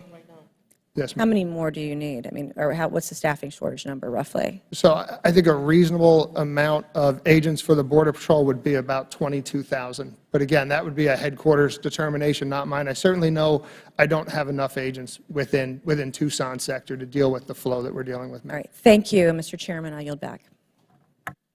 Gentlelady yields back. Chair recognizes Mr. Garcia for 5 minutes. Well, thank you very much, Mr. Chairman, and I want to just thank you both for being here as well. I'm proud to be part of a small group of immigrants in the Congress, and I believe the only immigrant today that is asking questions, and certainly that is here. I immigrated as a young kid from South America to the United States with my family, my mom, my dad, grandmother, and like most immigrants, we came to the United States in search of the American dream and trying to improve what was a very difficult life back home. I always tell people that my proudest day was the day I became a United States citizen. I was in my early 20s. I was just wrapping up college. And I think like most immigrants that we meet, immigrants are actually incredibly patriotic. We love this country. I'm so grateful to be an American and to be here with you today. Immigrants, I think we recognize, have worked really hard to build this country. This is a country of immigrants, and a huge part of our success is due to immigrant labor and immigrants investing back into communities. I think also we understand, and I certainly attest to this, that immigrants are also some of the most patriotic people that you'll ever meet. They love this country, and they're very grateful to be here. We know that being anti-immigrant is really being anti-American, and we should be clear today at this hearing that no human is illegal. I think, unfortunately, we have heard from former leaders, even the former president, President Trump, calling immigrants, and particularly those from Mexico, rapists and drug dealers, and other very derogatory terms. That is not a way to solve this problem. I've heard today a lot of conversation about fentanyl and drugs coming over the border, and one argument that I have heard is this false connection between asylum seekers and immigrants and the very serious fentanyl crisis that we actually is serious in our country and in our community. Now, Chief Modlin, you've made aware some of your comments earlier, but I want to note that the Nonpartisan Government Accountability Office has found that over 90% of fentanyl border seizures actually occur at legal border crossings, and that 91% of drug seizures are actually from U.S. citizens. Now, this same study found that only 4% was from potentially removable immigrants. The percentage of all those arrested at Border Patrol who possess any fentanyl, according to the conservative institute, the Cato Institute, is actually 0.02%. And so the truth is that a vast majority of fentanyl is being smuggled by U.S. citizens at legal ports of entry. And I think many of my colleagues have brought this up and have alluded to this data earlier today.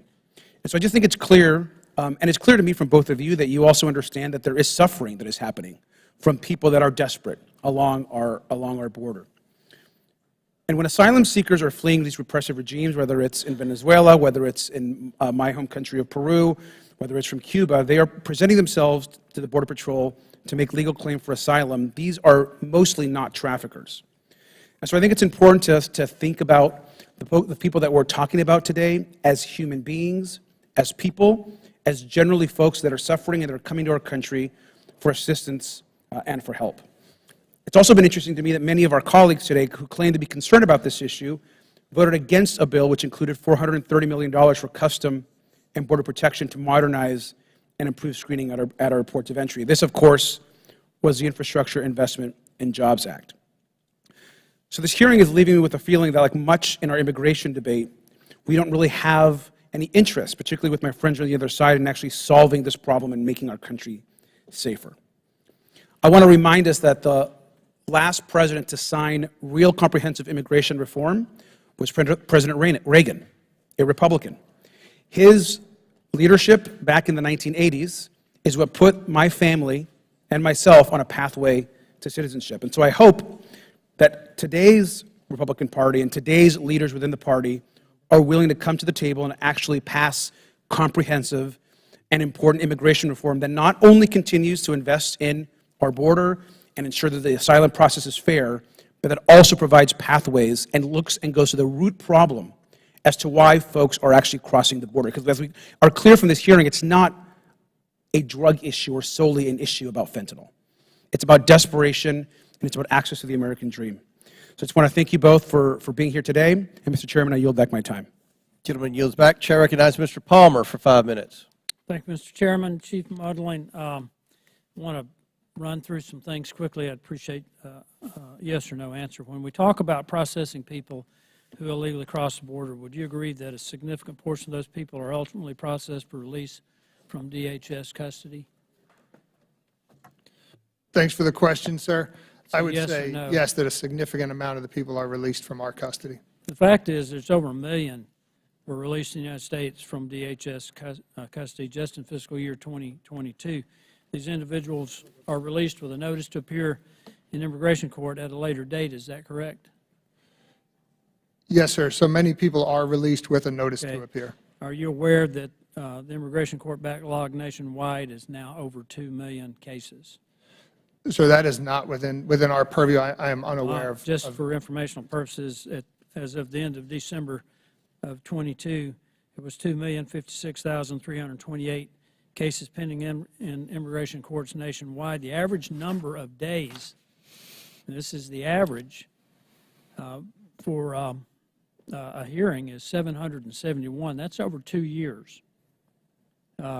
So people who are coming in here illegally are released from custody to appear in an immigration court, and even assuming they actually show up for the court hearing, make any case that they have, and finalize all appeals and other processes available to them, we're talking about years living in the United States before there's ever even a possibility of a removal order. And that's just if they follow the rules. Chief Modlin, would you agree at a very basic level that a higher likelihood of release from custody increases the incentive for people who have come here illegally compared to a scenario where someone would be detained and removed if they were illegally across the border? Would that increase the number of people who would remain here? Sir, thanks again for the question. What I would say is exactly what I was getting to earlier, is that I think when we talk about the border and border security, we have to recognize it's much bigger than the Border Patrol. We are the first 24 to 72 hours that someone experiences. Everything that you are talking about is much further down. So when we look at, how to solve border security issues, we really have to look at more immigration judges, more CIS personnel, more ERO bed space, so that we don't have the releases into the communities and then we don't have these 2-year waits, sir. Well, but that's all far beyond my purview. Increasing the speed and efficiency and the volume for release from custody, that's just a stopgap measure. That doesn't really stop the flow. I mean, until you're actually removing people, there's really no incentive for anybody to even show up. I find it interesting that my colleagues are just sold out completely for an open border. I understand the need for families to find a better quality of life, but there needs to be a process, an orderly, organized process. And that's not what's happening. When my colleagues, they want to avoid the issue of the danger to national security. They want to avoid the issue of the fact that there were over 107,000 people who died from drug overdoses, and that's probably underreported by 15 to 20%, based on what some of the coroners have said. The number of people who don't want it on the death certificate that their loved one died from a drug overdose. Fentanyl is a weapon that's coming across our borders that's killing young people at a record level. The drug overdose death rate for people under age 24 is at an all-time high, especially among the African American community. So what I have a real hard time understanding why we continue to operate the way we operate, and the questions I'm asking are about the people that you've picked up, not the ones who got away. And you don't even know how many gotaways they are, because those are only the ones that you saw. So, Mr. Chairman, I sit here and listen to some of the questions from my colleagues, and many of them voted to not condemn socialism. And I just wonder what the real agenda is here for an open border. Crap, we can't even keep a balloon from crossing our border, and we don't do anything about it until it's about to leave. It kind of sounds like our border policy across the board. I yield back. Gentleman yields back. Chair recognizes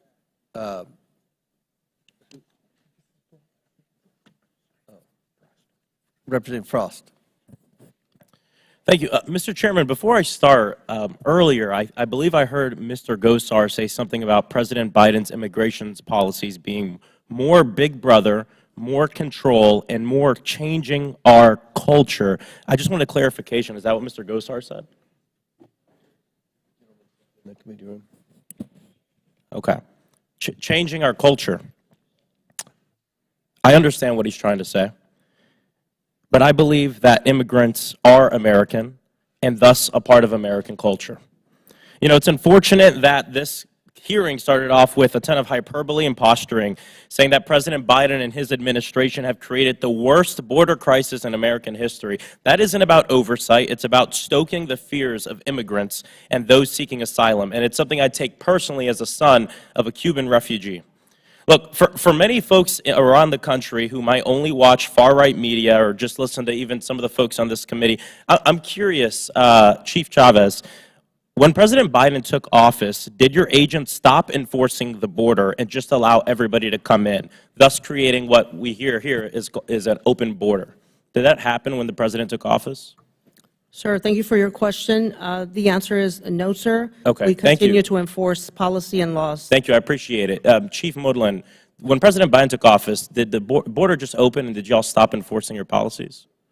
Also, thank you for your question, sir. I can tell you this is the 5th administration I've worked for, starting with the Clinton administration, and Border Patrol agents do their job every day. Thank you, I appreciate it. Look, as y'all probably realize by now, a lot of these hearings are not really about solutions, they're about politics. And for me, I believe solutions must be rooted in facts.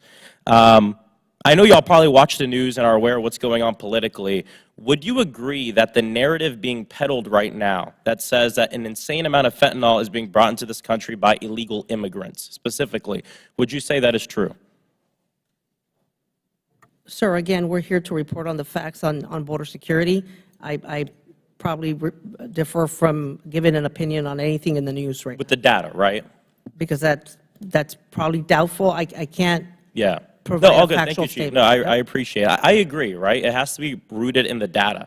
You know, a Cato Institute report and CBP data shows that more than 85% of the illicit fentanyl entering the United States is brought in by citizens of the United States of America. So, Mr. Chairman, I request unanimous consent to enter into the record the 2022 Cato Institute report demonstrating that illicit fentanyl is primarily trafficked by U.S. citizens at lawful ports of entry. Without objection.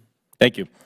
Look, my colleagues on the other side of the aisle would have us believe that the solution to the fentanyl problem in this country is to discourage both illegal and legal immigration.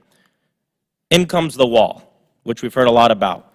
You know, we know that crossings haven't decreased since we spent $15 billion, once again, $15 billion with a B, of taxpayer money on that monument of fear. The wall kind of reminds me of a sad, decaying Soviet statue. Is the bigger failure that migrants are able to breach the wall or find their way around it? Chief Modlin. Thank you for the question, sir. One thing I would say, I think it's worth pointing out, especially Mr. Garcia just came back in the room. I'm glad you did. You talked about being an immigrant and being proud of the country. I can tell you a week ago I was in San Diego, drove past the Scottish Rite Center, and the agent next to me said, "I smile every time I see that building." And I said, "Why?" He said, "Because I was born in Tijuana. And that's the place where I naturalized and became a U.S. citizen." And so I do hope, you know, when you all make it down to the border, you talk to the Border Patrol agents and recognize that a great number of them are immigrants to the country as well, or first generations like yourself, Mr. And Chief, on that story, so the senator who's naturalized in was across the border and something he saw from Mexico. So it was like a beacon of hope, is what you're saying. No, this was pretty significantly into San Diego, but he grew up on the border, you know, Tijuana.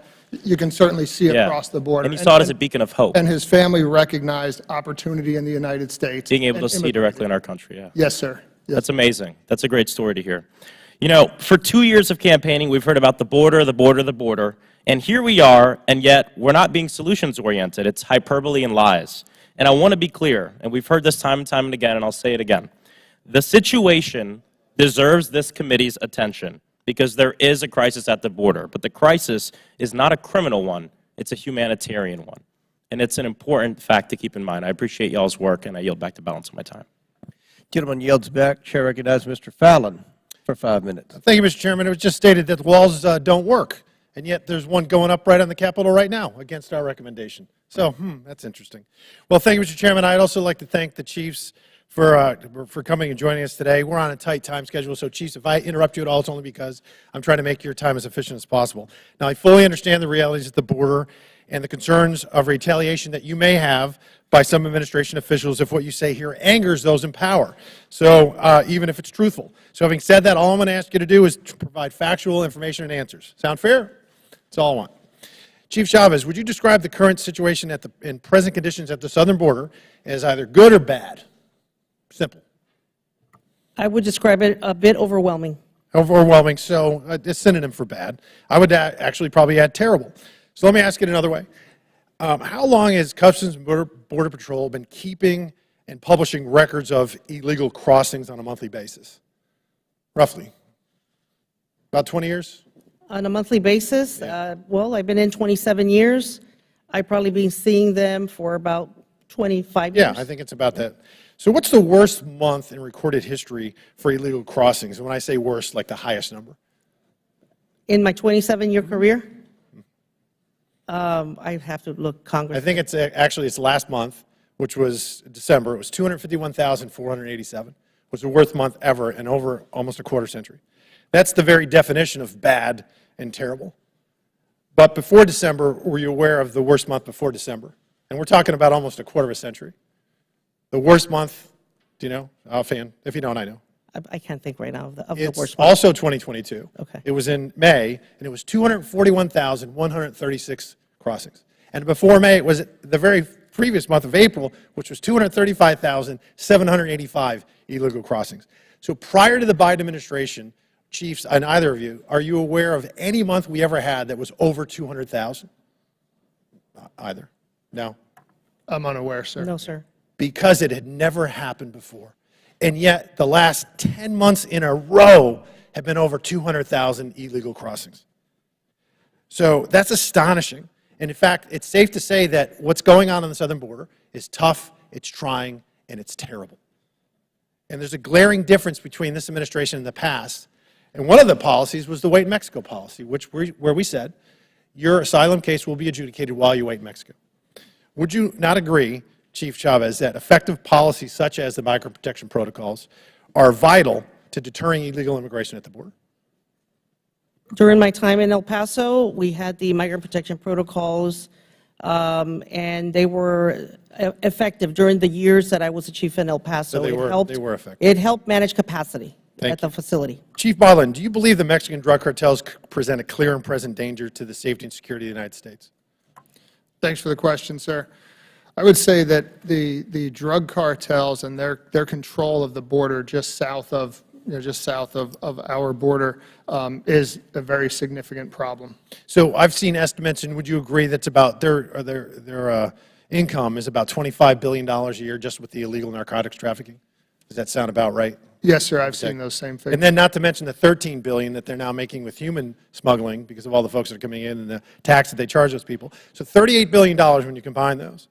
That's the size of some nation states' entire GDP in a given year. So the cartels are dangerous and they're deadly and they're murderers. They're absolute worst of the worst. Yeah, I think. And you see it on the front lines, both of you. So as someone, if someone's committed and they take a constitutional oath to preserve, protect, and defend the United States and the safety of the citizens, doesn't it stand to reason that we should do everything within our lawful power to secure the border? Sir, yes. So I took an oath to protect the United States. I take that very seriously. What I can tell you, I think it's very important that you brought up about the amount of money the cartels have. So these organizations, it's almost limitless, the funds they have. They don't have to follow policy. They don't have to follow law. They don't recognize the international border. They don't recognize state borders. So, where we are, of course, confined by all those things or restricted by those things, they have absolute freedom in terms and absolute freedom, and I apologize to cut you off, but to smuggle in fentanyl, which I think we'd all agree is the most dangerous drug they're currently trafficking in, where something smaller than a tip of a pencil, 2 milligrams, can kill a human being. They smuggled in, and they've 24,000 pounds in the last 2 fiscal years. And they have killed 80,000 Americans in just 1 year. That is asymmetrical warfare being waged on the United States. And what we don't lack is your will to secure the border, the Border Patrol agents' will. We have the resources, we have the manpower, we have the technology. What we lack, Mr. Chairman, is Alejandro Mayorkas' will and Joe Biden's will to do so. I yield back. Gentleman yields back. Chair recognizes Ms. Ballant. Thank you, Mr. Chairman. I want to take a moment to acknowledge something that I fear might be getting lost in today's conversation, which is that asylum is a human right and it's protected by law in the United States. And so I sit here today as a newly elected member of Congress. My grandfather, Leopold Ballant, was killed by Nazis during the Holocaust. My father and his family sought safety and security and a chance for a better life. And I'm proud to be the child of an immigrant who was so grateful to this country that he served in the U.S. Army. I'm proud of him. I'm proud of our country for taking him in. And I know, and Vermonters know, that immigrants enrich our communities. We took to the streets in protest when the Trump administration tore children of refugees away from their parents. We welcome newcomers to our country and know that America must remain a safe haven for people seeking refuge and asylum. It's also true that well over half of farm workers in my home state of Vermont who live on farm are migrant workers. Migrant workers are an integral, critical part of Vermont's agricultural sector, and it's not unique to Vermont. Immigrant farm workers make up an estimated 73% of ag workers in the U.S. So immigrants and migrant farm workers literally put food on our tables across this country. And because these issues are also about the economy, immigration policy is complex, and it can't be just about enforcement policy alone, and which is why President Biden understands this and understands that migration from South and Central America also follows deep-rooted political and social violence, environmental issues, environmental disasters, and economic instability. And he's addressing these issues head-on. In June, President Biden hosted the Summit of Americas to approach immigration with a comprehensive and collaborative framework. The result was the Los Angeles Declaration on Migration and Protection, an agreement between 21 countries in North, Central, and South America to promote stability and humane pathways for migration. So asylum is a human right. Immigration and migration are critical to our agricultural sector. We must remain a place of refuge. We must work to keep migrants and refugees safe. So my question to you, Chief Chavez, you've had a long career with Border Patrol. Chief Chavez, has there been a time when working well with your Mexican counterparts has helped keep migrants safe? And if so, could you please tell us about that time? Yes, of course. Thank you, Congresswoman, for the question. So in my time in the Border Patrol, I have had opportunities to work not only at the local level, sector level, but also here at headquarters on different types of programs like repatriation agreements, where we sit down and identify different steps along the process for repatriation, not only at the national level, but local repatriation agreements where migrants will not be returned to a foreign country during the nighttime hours. It will only be during daytime under certain conditions with certain regulations. And I think that it's important that we, as an enforcement agency on the border between the ports of entry, that we're able to come to those agreements with foreign governments, because these are human beings that we treat each and every day, and that we ensure as an enforcement agency that when we do encounter these migrants, whether they're children that are unaccompanied, whether they're families, whether they're single adults, that we treat them with dignity and respect that they deserve, and that we keep them safe, that we keep them clean, that we keep them healthy, and that we give them an opportunity to bathe, because many of them haven't bathed for days or even weeks, depending on how long their journey has been. Just a couple of weeks ago, I was in Panama. I wanted to be there. I wanted to be and to see the Colombian and Panamanian border, because we had seen that and heard that there was a lot of different types of populations coming through there, coming through the Darien jungle up to the southern border of Mexico and then the United States. And to understand that journey and to be able to understand the complexity of the journey and the needs of these people. One of the things that we're very proud of in the Border Patrol is the ability to have those partnerships with Mexico right now and be able to understand that not only do they manage the flow on their side of the border as it relates to migrants, but also with us on the northern border, on our side, because together we're able to have a more better understanding on how to better care for the migrants themselves. Thank you, Chief. I hear you saying that we need dignity, we need compassion, we need to see them as human beings first. Thank you. Yes. I yield back. Yes, ma'am. Thank you. Chair recognizes Mr. Donalds for 5 minutes. Thank you, Mr. Chair, Chief Modlin, Chief Chavez. Thank you for being here. We're going to go really fast, a lot of stuff to cover. Going back for the past 12 years, border encounters, 2010, 447,000, 2011, 327,000, 2012, 356,000, 2013, 414,000, 2015, 331,000, 16, 408,000, 17, 303,000, 18, 396,000, 2019, 851,000, 2020, 400,000, 2021, 1.6 million, 2022, 2.2 million. There was somebody who became President of the United States in January of 21. And on January 20, 2021, this gentleman actually got rid of the Migrant Protection Protocols, the MPP program. He stopped border wall funding. He actually gutted the interior enforcement against illegal aliens. He put a 100-day moratorium to study border security protocols. In your opinions, you've done this job, both of you, for quite some time, and we thank you for your service. But in your opinion, do you believe these policy changes actually led to the drastic increases in border encounters at the southern border?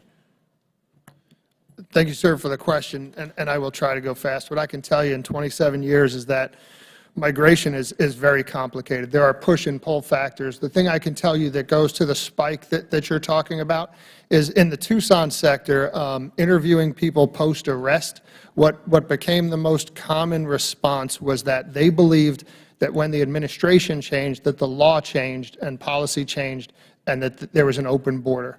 Chief, I'm glad you said that, because, ladies and gentlemen, the law did not change. Joe Biden decided not to follow the law. I've actually been, Chief Chavez, I've been in your section. I was that member that went to that bus that's run by HHS that was taking migrant children out of your holding facilities, and they were taking them to unmarked hotels somewhere along the southern border, which, by the way, is a no-bid contract to some for-profit company from the Department of HHS to some for-profit company.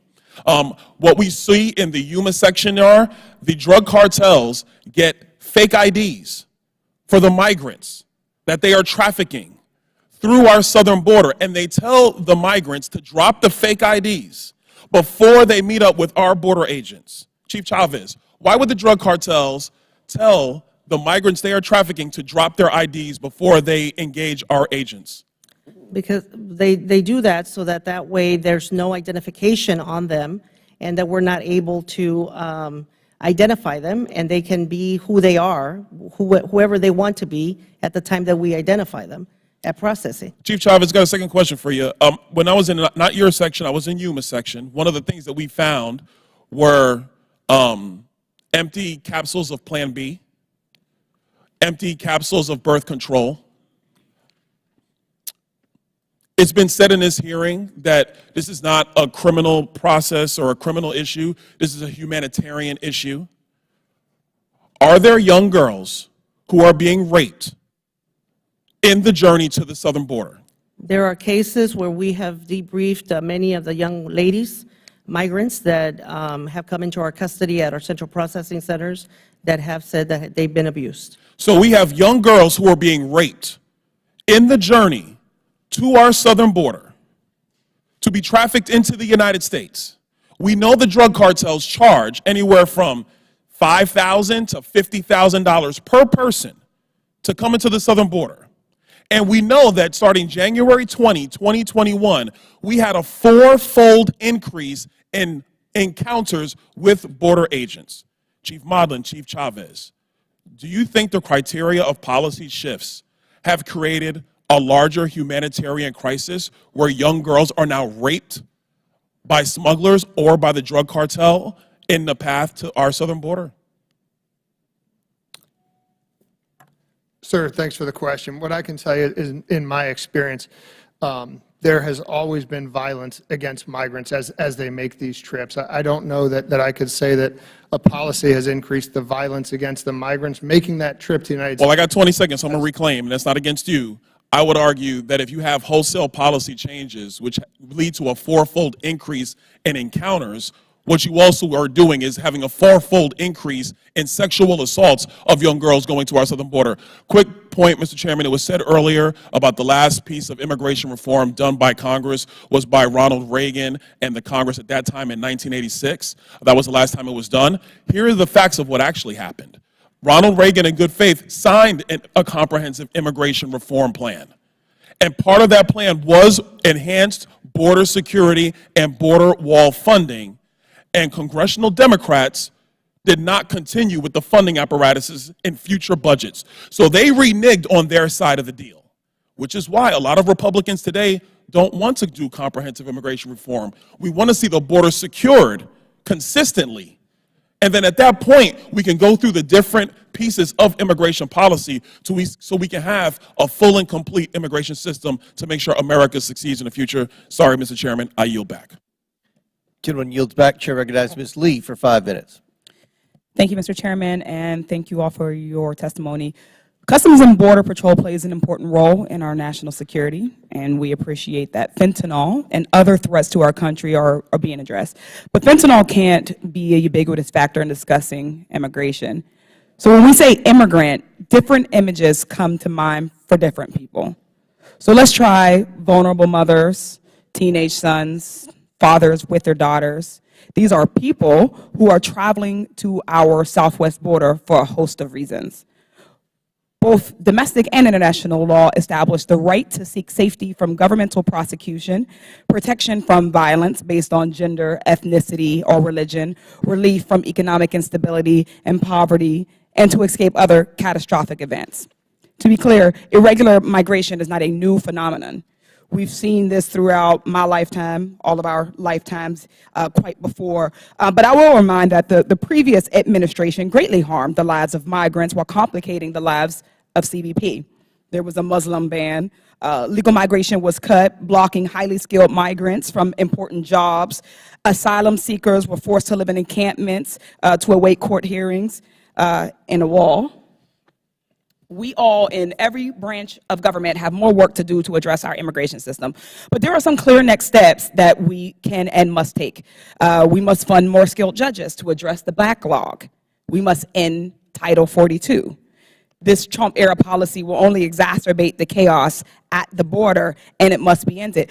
We can address the root causes of migration, help our neighbors. The point is, we must do more. The lives of those mothers and those sons and those daughters and those fathers, future Americans and our global citizens and siblings are relying on us.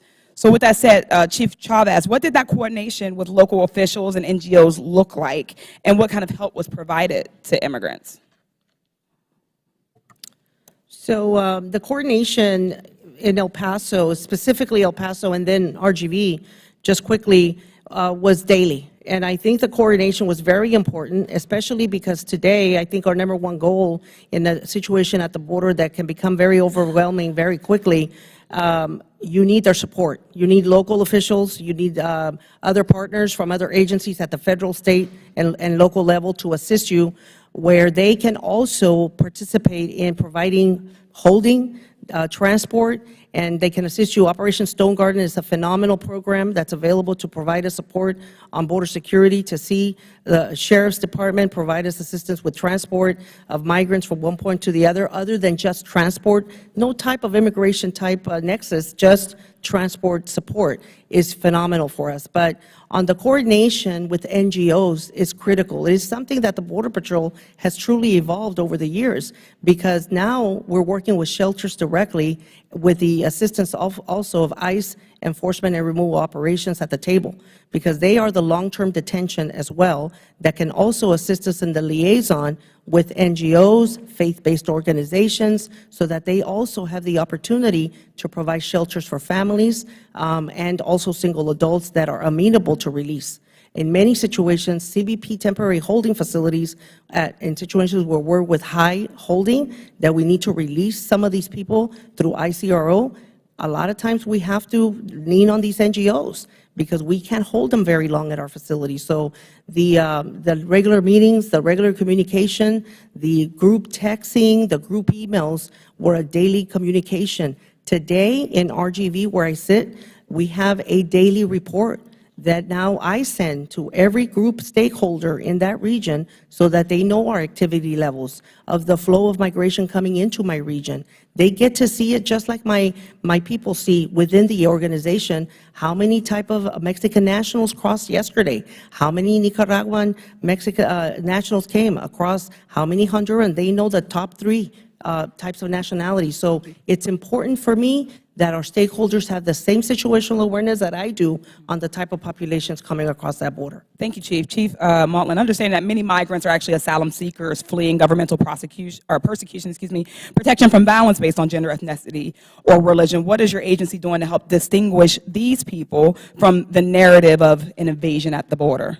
Thanks for the question, ma'am. So a few things. One, asylum seekers are fairly rare in the Tucson sector. About 87% of what we see are not people that do not claim fear. I will tell you that certainly the Border Patrol and myself, we recognize the law, and the law states that any migrant that's in the United States, regardless of status, has the right to apply for asylum. And I would also say it's important to recognize that the Border Patrol doesn't grant or deny any sort of relief or benefit to anyone. We simply encounter the person. If they do make a claim of fear, then they're put in a different pathway than someone that doesn't make a claim of fear. But ultimately, again, as I've stated many times, that's far beyond what the Border Patrol does. Thank you. I yield back. Chair recognizes Mr. Armstrong for 5 minutes. Thank you, Mr. Chairman. I don't think some of these things are new. When methamphetamine first started becoming a problem in the Midwest, it was primarily made locally. It was made in fish houses in Minnesota, in abandoned cabins in rural North Dakota, and local law enforcement actually did an incredibly good job of shutting it down. But in the law of unintended consequences, the cartels got significantly involved in methamphetamine and began trafficking it across the southern border, and it ended up in places like North Dakota and Minnesota and Chicago and every community all across the country. I just have one question, because we have a ton of law enforcement, well, I have a bunch more questions, but I have one right now. Law enforcement experience at that table. In your professional judgment, is the percentage of drugs seized by law enforcement higher at ports of entry or higher between ports of entry? Ms. Chavez. Chief Chavez. Which one's it harder to get drugs across? I would have to say, in my experience, harder to get across. Yeah. It would probably be the ports of entry. Thank you. Chief Modlin? Thanks for the question, sir. Generally speaking, I would say that is probably correct when you look at how hardened some of the ports are, the technology. However, I would say, too, there are some ports that are in very rural areas that may be easier. Oh, we have lots of them in North Dakota. Yes, sir. We're going to get to that in a second. Who makes the fentanyl? Chief Sir, Chavez. Go ahead, Chief Modlin. Yes, sir. As you described, my understanding is equal to yours, that in the beginning, oh, I'm sorry, fentanyl, my head was still on meth. Who's making the fentanyl? Yeah, so the fentanyl is being produced, my understanding, in Mexico. Okay. Chief Chavez? Same briefings from our intelligence folks that it's a Mexico product. So if it's being made in Mexico, I'm assuming it's being made by the cartels. Correct, sir. So regardless of who's bringing it across the border, U.S. citizens, ports of entry, between ports of entry, not ports of entry, the drugs that are killing people in my communities are being made by the cartels. That is correct, sir. Chief Modlin, you testified earlier that nobody's crossing the southern border in your district, and correct me if I'm wrong, but I think this is what you said, without interacting with the cartels. That is 100% correct, sir. So the cartels are involved in the manufacture and trafficking of methamphetamine. Yes, sir. And they are involved in trafficking anybody who's trying to come across the southern border. That's correct, sir. So one of the things I'm having a hard time getting my head around is we skip that part. If there's a 12-year-old girl that's come from southern Mexico, Honduras, wherever, hasn't had a drink of water, you were talking about bathing, gets to the southern border, I don't think there's anybody that doesn't want to give her a blanket and a hug. Like, that is part of being a human being, that is part of compassion, that is part we want. But what my colleagues on the other side of the aisle are failing to recognize is in order to get there, they have to deal with a group of people that is not interested in human rights. They have no they place no value on humanity. If they can make money on it, they will exploit it. I think one of the mistakes we make quite often is we talk about them like they're drug cartels. They're in the business of making money. And whatever the path of least resistance is how they make money. So, Chief Chavez, I want to go back to you. In your sector, does anybody get to the border at this point without dealing with the cartels? No, sir. They own the territory south of the border. So the vulnerable mother deals with the cartels? Correct. The child deals with the cartels? Correct. Do they treat them well on these journeys? No, sir. Do they treat them well after they get here? No, sir. Are some of their family members enslaved, pressured, and do whatever in order to continue to pay them until they've worked off their fee? They are. They're pretty much confined to whatever those cartels require in order to be able to see their family member again. If you are a 14-year-old girl and you come to one of your stations and the cartels have threatened your mom, your dad, your family, your grandmother, any of those people, are they going to tell you the truth about what they have to do next? Most of the time they will not, because they're afraid that their family may get hurt, or that they themselves will be injured or hurt. So when we talk about the humanitarian crisis, and my friend Congressman Donalds went through these numbers, we are putting these people in the hands of cartels in their journey by our policies that we have set in the United States. Many times these people, from the moment that they leave their front door at their point of origin, in the middle village down south somewhere, They're already starting their exploitation from that point on. Yeah, the Northern Triangle countries have a tremendous the amount way of up to gang the border. activity that is organized all the way through. Correct. Thank you. I yield back. Thank the gentleman. Chair recognizes Mr. Kassar for 5 minutes. Thank you. The Republicans on this committee keep trying to link immigrants to the opioid crisis, but the facts are clear. Immigrant families fleeing violence and poverty are not the source of the fentanyl crisis as they cross the border. So, Chief Chavez and Chief Modlin, you run sectors of the Border Patrol. Do you know what percentage of those arrested by Border Patrol for unlawfully crossing the border, how many of them are found with fentanyl? Do you know that number, yes or no? Sir, thank you for the question. I do not have that number. I have the number from Border Patrol. It is 0.02%. That's less than 1/2 of 1/2 of 1%. That's so little, you couldn't see it on a typical graph if I had one behind me. But we do arrest others who do have fentanyl. More than 9 out of 10 people caught by Border Patrol trafficking it, or by Customs and Border Protection trafficking it and Border Patrol, are lawful U.S. residents. So I'll say that again. More than 9 out of 10 people caught are lawful U.S. residents. I was just in the El Paso sector last week with Border Patrol, and they confirmed this number because people driving narcotics across the border are citizens with passports who can get past the checkpoints. So the people trafficking fentanyl on the border are U.S. citizens. The people suffering and dying from overdoses in our communities are U.S. citizens. So why on earth are we talking about immigrants today? Because Republicans in this Congress want to drum up fear about poor people who are fleeing to this country and distract from the real issues of mental health, overdoses, and poverty. If we actually want to take on fentanyl overdoses, then let's call a hearing on successful addiction treatment programs.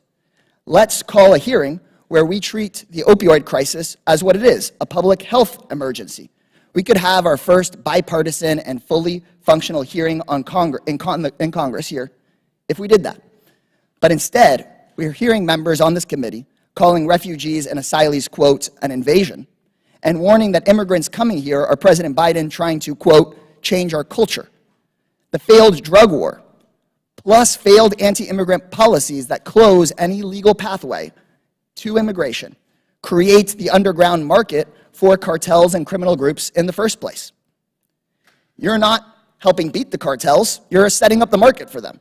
You're not helping keep migrants safe, we're pushing folks to go have to work with criminal organizations to get here because there is no other legal pathway.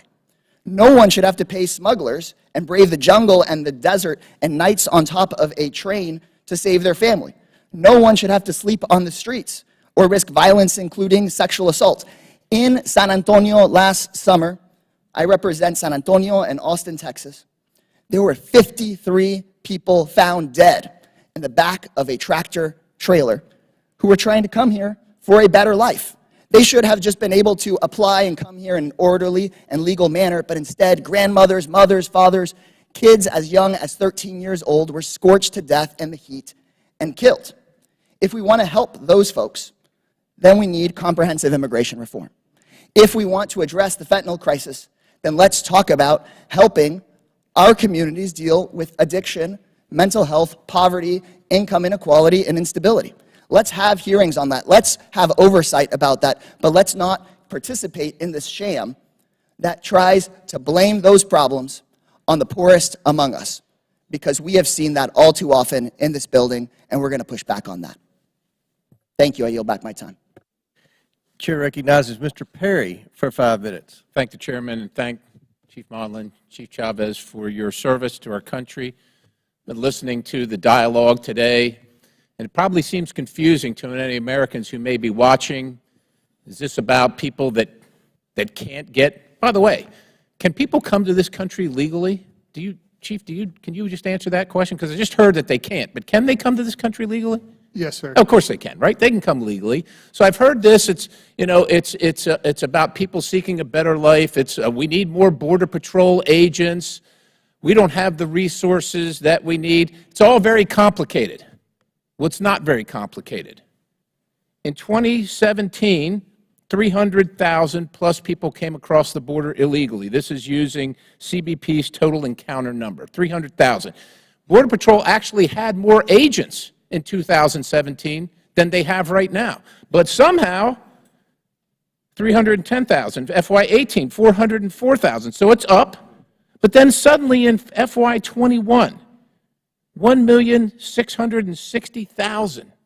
And then the next year, FY22, breaks another record, 2,200,000. Chief Modlin, what changed? What happened? Sir, thank you for the question. As I stated earlier, migration is incredibly No, I get that, but what happened? What changed? Did the law change? So, no, sir, absolutely nothing. Did Border Patrol's resolve to secure our border change? What changed?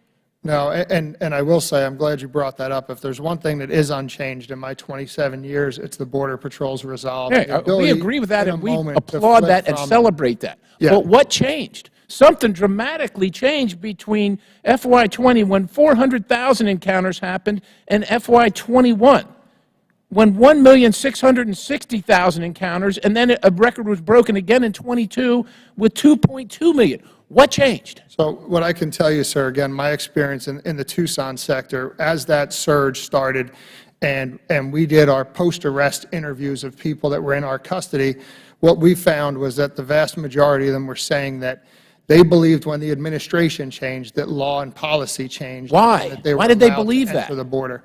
I can tell you, sir, again, based on my experience, all it takes is a few people to start talking about things like asylum. It's literally, it spreads. Was there all more over. wall, Chief? I'm sorry to interrupt you, but was there more border wall in 2021 than there was in 2020? Was there more border wall? Yes, sir. How much more? I don't know, sir. Minuscule or a lot? Hundreds of miles? Yes, significant amounts. Significant amount. But yet it still went up. So that didn't fix it. What changed? The law didn't change, did it? You didn't change, did you? No, sir. I know you don't want to say it, right? You can't say it. No, sir. Respectfully, I did tell you exactly why I'm aware. You know that why? You know that the migration- migrants said that they thought the border was open. Yes. Right? Why did they think that? They thought that, sir. I don't know. What they told us, was that they had heard it was open. So, and again, sir, in my experience, again, it only takes a few people to say the right words, and it travels. And certainly in this age where everyone has a smartphone, everyone's on social media, the message they get is obviously not always the correct message. And then they start migrating. And sometimes people migrate for So other just based on rumor, we got 5 times more people coming across the border illegally, just based on rumor. Nothing else changed, just a rumor of people talking on their cell phones south of the border. Is that what you're telling me? Sir, my experience was a lot of what they'd heard, they believed had changed. They believed law had changed. They believed Let me policy just tell you what hasn't changed. The Border Patrol's mission, which is to protect the American people, I'm sure you know this, protect the American people, safeguard our borders, and enhance the nation's economic prosperity. It seems pretty simple to me. You know what I got? I got this poster behind me. You see that? That's the exhibit at the DEA Museum. Now, I live in Pennsylvania. I represent a state far away from the border. But there's a bunch of people in this picture from Pennsylvania. 5,000 people in Pennsylvania died from fentanyl coming across the border illegally. That changed. You know what else changed? The number of fentanyl deaths across the United States of America has gone up dramatically and incrementally at the same rate, proportionally, as people coming across the border illegally. You can make the correlation. Sir, what has changed is this administration's approach, not your fealty to your job and your love for your country. That hasn't changed. But what has changed is this administration's view and outlook on what should happen on the border. I apologize on behalf of the United States of America for putting you in a bad situation that you're in every single day and your members have to deal with every single day, dealing with this. Something this size, you know this, kills 330 Americans, something this size. And with all the rhetoric on the other side saying it's all coming through the ports of entry, how many of these can one of the gotaways carry? Do you know how many a gotaway can carry? How many of these? Sir, generally speaking, when we see a migrant that is moving narcotics, it's usually a few kilos, maybe 3 or 4 kilos. A whole bunch of these, right? A whole bunch of these. Absolutely. And how many of the gotaways do you know that were carrying fentanyl? How many do you know? There is no You way to don't know, know, sir. right? So this claim of 90% at the ports of entry is unknown compared to the gotaways because we don't know what they were carrying because they got away, right? One environment, sir, the port of entry is a controlled environment. Right. Obviously, as you know, between the ports of entry is uncontrolled. Thank you for your service. I yield back. Gentleman yields back. Chair recognizes Ms. Crockett for 5 minutes. Thank you so much for being here. I know it's a long day. I'm actually out of Texas, and so I'm a little familiar with border issues. But I first want to begin by making it clear that Democrat or Republican, I think that we all can agree that there is an issue in this country as it relates to drugs, period. And I also want to be clear for anyone that may not know, but all drugs come across all borders, to be perfectly honest. It's not just fentanyl, and that has been an issue for quite some time. We also know that fentanyl is a synthetic opioid, and we know that the opioid epidemic has been on the rise for quite some time. But I do want to make sure that I clarify a few things. This is what happens when you're at the end. You've got to clarify a few things. So number one, it's my understanding that the number for 2019 was 900,000 instead of the claim that the numbers somehow were on the rise, seemingly insinuating once President Biden was in office. But that 900,000 number that was crossing in 2019 was double what we had seen in the past decade. And in 2019, the president was still Trump. So I do want to do that, as well as I want to acknowledge the fact that in 2020, we know that COVID was happening, which was also complicating issues, and not every country had the same access to be able to survive COVID. We know that the United States was actually leading the world as it relates to trying to survive this once-in-a-lifetime pandemic, and the rest of the world was following us. So for some people, it legitimately was life or death, and honestly, it typically is a life or death issue. I also want to ask you one quick question about the cartels. As someone who has had to deal with cartels in courtrooms before, we know that they are quite powerful. We know that they are also problematic. And it is my understanding that the cartels were continually spreading disinformation so that people would cross the border, because guess what? If there are more people crossing the border, does that not make it more difficult for y'all to spot the cartels in a big crowd versus if it's just a couple of people that are crossing over?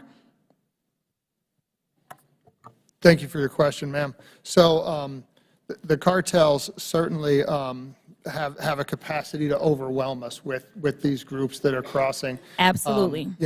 I would like to point just for a quick second, you mentioned COVID, and obviously COVID has hit us hard in Tucson sector.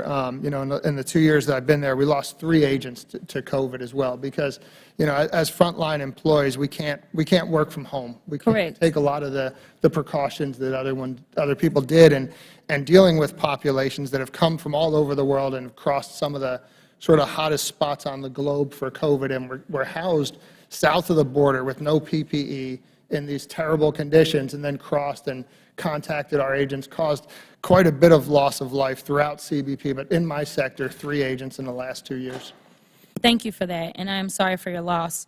Let me also point to another issue. I think that Haiti may have been mentioned at some point in time. I don't know if anyone pointed out that the president was killed July 7th, 2021 in Haiti, which also caused for a more dangerous situation for those that were living there, and could have prompted people to want to cross the border. And I'm going to hit one other point, and then I've got another question to ask, and that's around there was an issue of jailing migrants and separating families under the Trump administration. Are you aware of that? That children were in cages? Ma'am, thanks again for the question. One thing I can tell you about separation, it's come up here a few times. But let me just be real clear. Are you aware that there were people in cages, including children? No, ma'am. Okay. Well, moving on. The next question that I have then is, are you familiar with an Operation Lone Star out of the state of Texas? We are familiar with that operation, ma'am. Okay. So I sat on the committee in the Texas House that dealt with Operation Lone Star, where we had a number of hearings. Are you aware that the purpose was to make sure that we could go after those that were trafficking drugs, go after the cartel, those that were trafficking people, and make sure that we were keeping the border safe? But the only thing that we were finding is that the majority of our monies were being spent on basically asylum seekers, and we were not actually getting at the cartels and the bad folk that we were trying to keep out. I want to say close to 90% of the people that were being incarcerated for simple trespass, and they were just trying to seek asylum. Are you aware of that? I am not aware of that. Okay. Also, I don't know how much discussion there's been, but I know that this was always an issue, and it was about whether or not we were going to build a wall. You would agree with me that a wall is not going to keep bad people out, because when drug traffickers and cartel decide they're going to do something, the wall ain't going to do nothing. Gentlelady's time's expired, but feel free to answer the question. Well, we spoke earlier about barrier as being just one of the many tools that Border Patrol agents utilize to get the job done on the border. So I think that barrier is effective in certain strategic locations along the border to manage whatever may come, whether it's vehicles or people attempting to enter through certain locations there. Thank you. Chair recognizes Mr. Burchett for 5 minutes. Thank you, Mr. Chairman. Thank you all for being here. It's a myth that the border control issue that it's just at the border. In Knox County, in my home state of Tennessee, 533 people have died in 2021 due to drug overdose. 463 of them, 87%, had fentanyl in their system. Mr. Chairman, I seek unanimous consent to include the 2021 drug-related death report into the record. Without objection, so ordered. And Agent Modlin, do you know how much fentanyl is required to kill an individual? Thanks for the question, sir. So I don't have it right in front of me, but what I do have is, last year we seized about 700 pounds of fentanyl in my sector between the ports of entry, which You're giving my speech for me. yeah, I'll get to that. which is about enough to kill half the population of the United States. Yes, sir. Well, the answer is 2 milligrams. And Agent Modlin, is it true the Department of Homeland Security, you just mentioned it, but they seized over 9,400 pounds of fentanyl so far I'm not this sure year? the exact number. I can speak for Tucson sector. All right, that's your all's records. It's true. And approximately 76% or 7,200 pounds of that was seized coming through our southwest border. Would you agree with that? Yes, sir, that sounds correct. Okay, and Agent Chavez, ma'am, I'm sure you would agree that 7,200 pounds of fentanyl is enough fentanyl to kill a lot of people. I concur, sir.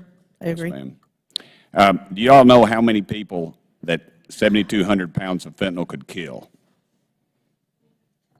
I don't, sir, but if 700 pounds is enough to wipe out half the United States, then obviously it's much more than the population of the United States. Well, I'll do the math for you. It's 1.6 billion people with a B. That's enough fentanyl to kill every American almost 5 times over. And the bottom line is this country is on its way, I felt, to a secure border under President Trump. But President Biden put an end to that on his first day in office, and I believe Americans are dying as a result. And I'd like to change a little bit of direction here, if we could, and talk a little bit about the human trafficking issue. Agent Chavez, have you and your agents seen an increase, Chief Chavez, have you all seen an increase in the number of human trafficking cases on the southwest border over the last 2 years? We have, sir. There's been a significant increase in tractor load cases where people are being smuggled through trailers, and we've seen it mostly at our checkpoints. Okay. How much of an increase have you seen? Do you know the percentage-wise, just at the southwest border? Sir, I don't have the percentage numbers here in front of me. Okay. Well, Homeland Security gave us those numbers, and it's 109% since fiscal year 2020. Human trafficking arrests have more than doubled. You know, I can't imagine the number of human traffickers and their victims who never get stopped, as you all do. Agent Chavez, do you all ever come across children being trafficked across our southern border? Yes, we do, sir. We see that often. Are those victims of child sex trafficking, forced labor trafficking, or both? Or Well, would you have any way of even knowing that? But there's no way we can know that. That usually falls within the within Homeland Security investigations, or HSI agents under ICE. Do the agents ever get an idea of where the human traffickers plan to take these victims, especially the children? I don't have that information, sir. Okay, you don't. Chief Modlin, do you know where they plan to take those folks? Thanks for the question, sir. So what I will tell you is, again, Tucson, very unique. So Tucson, the vast majority of those unaccompanied children are 17-year-old Guatemalan males. They are generally not being trafficked, if we're separating the terms, because they are very different between traffic and being smuggled. Most of them are coming into the United States to work, sir. And they're coming without parents? Without parents, to move further into the United States. Okay. Agent Chavez, do you think it's easier for someone to walk across an open desert without having a wall in their way, or is it easier to walk across the same desert with a great big wall in their way? Well, I think it would be easier to walk in an open desert with no barrier present. Thank you. Agent Chavez, if fewer human traffickers were allowed into our country, don't you think we'd see the number of human trafficking victims and crimes decrease? Well, yes, of course. Thank you. Thank you all very much, and I really do appreciate you all being here. The people of America appreciate the great job that you all do for us and your patriotism for our country. Thank you all very much. Mr. Chairman. Gentleman yields back. Chair recognizes Mr. Moskowitz for 5 minutes. Mr. Chairman, thank you. And thank you, Chiefs, for coming here today. And, you know, I appreciate, and I know the committee appreciates your service to the country. You know, this country has served as a beacon of freedom and a place where people can escape oppression. As someone whose grandparents escaped the Holocaust and came here because America was that beacon, it's important that America continue to be that beacon in the world for people escaping oppression, especially from their government. You know, the congressman that I replaced, nephew died from a fentanyl overdose, Ted Deutsch. And, you know, one of the words that he mentioned, and I'm going to read something that he in an editorial he wrote. It says, you know, we cannot wait until it's all personal to us. It's time for us to pass the many bipartisan bills introduced this Congress that will protect the health and well-being of the American people in state legislatures. It's time to adopt drug laws to support rather than stigmatize Americans in need. Time to broaden access. We need to rise above the polarization, the cheap shots, the partisan fights, to powerfully face the harsh realities of fentanyl. You know, those words could not be more true than in this hearing, because all we're doing in this hearing is politicizing another issue in this country that doesn't need to be politicized. We all agree that fentanyl is a problem.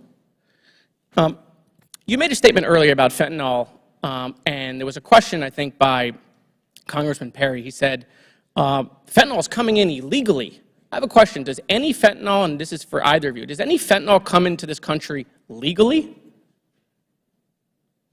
It's an easy one.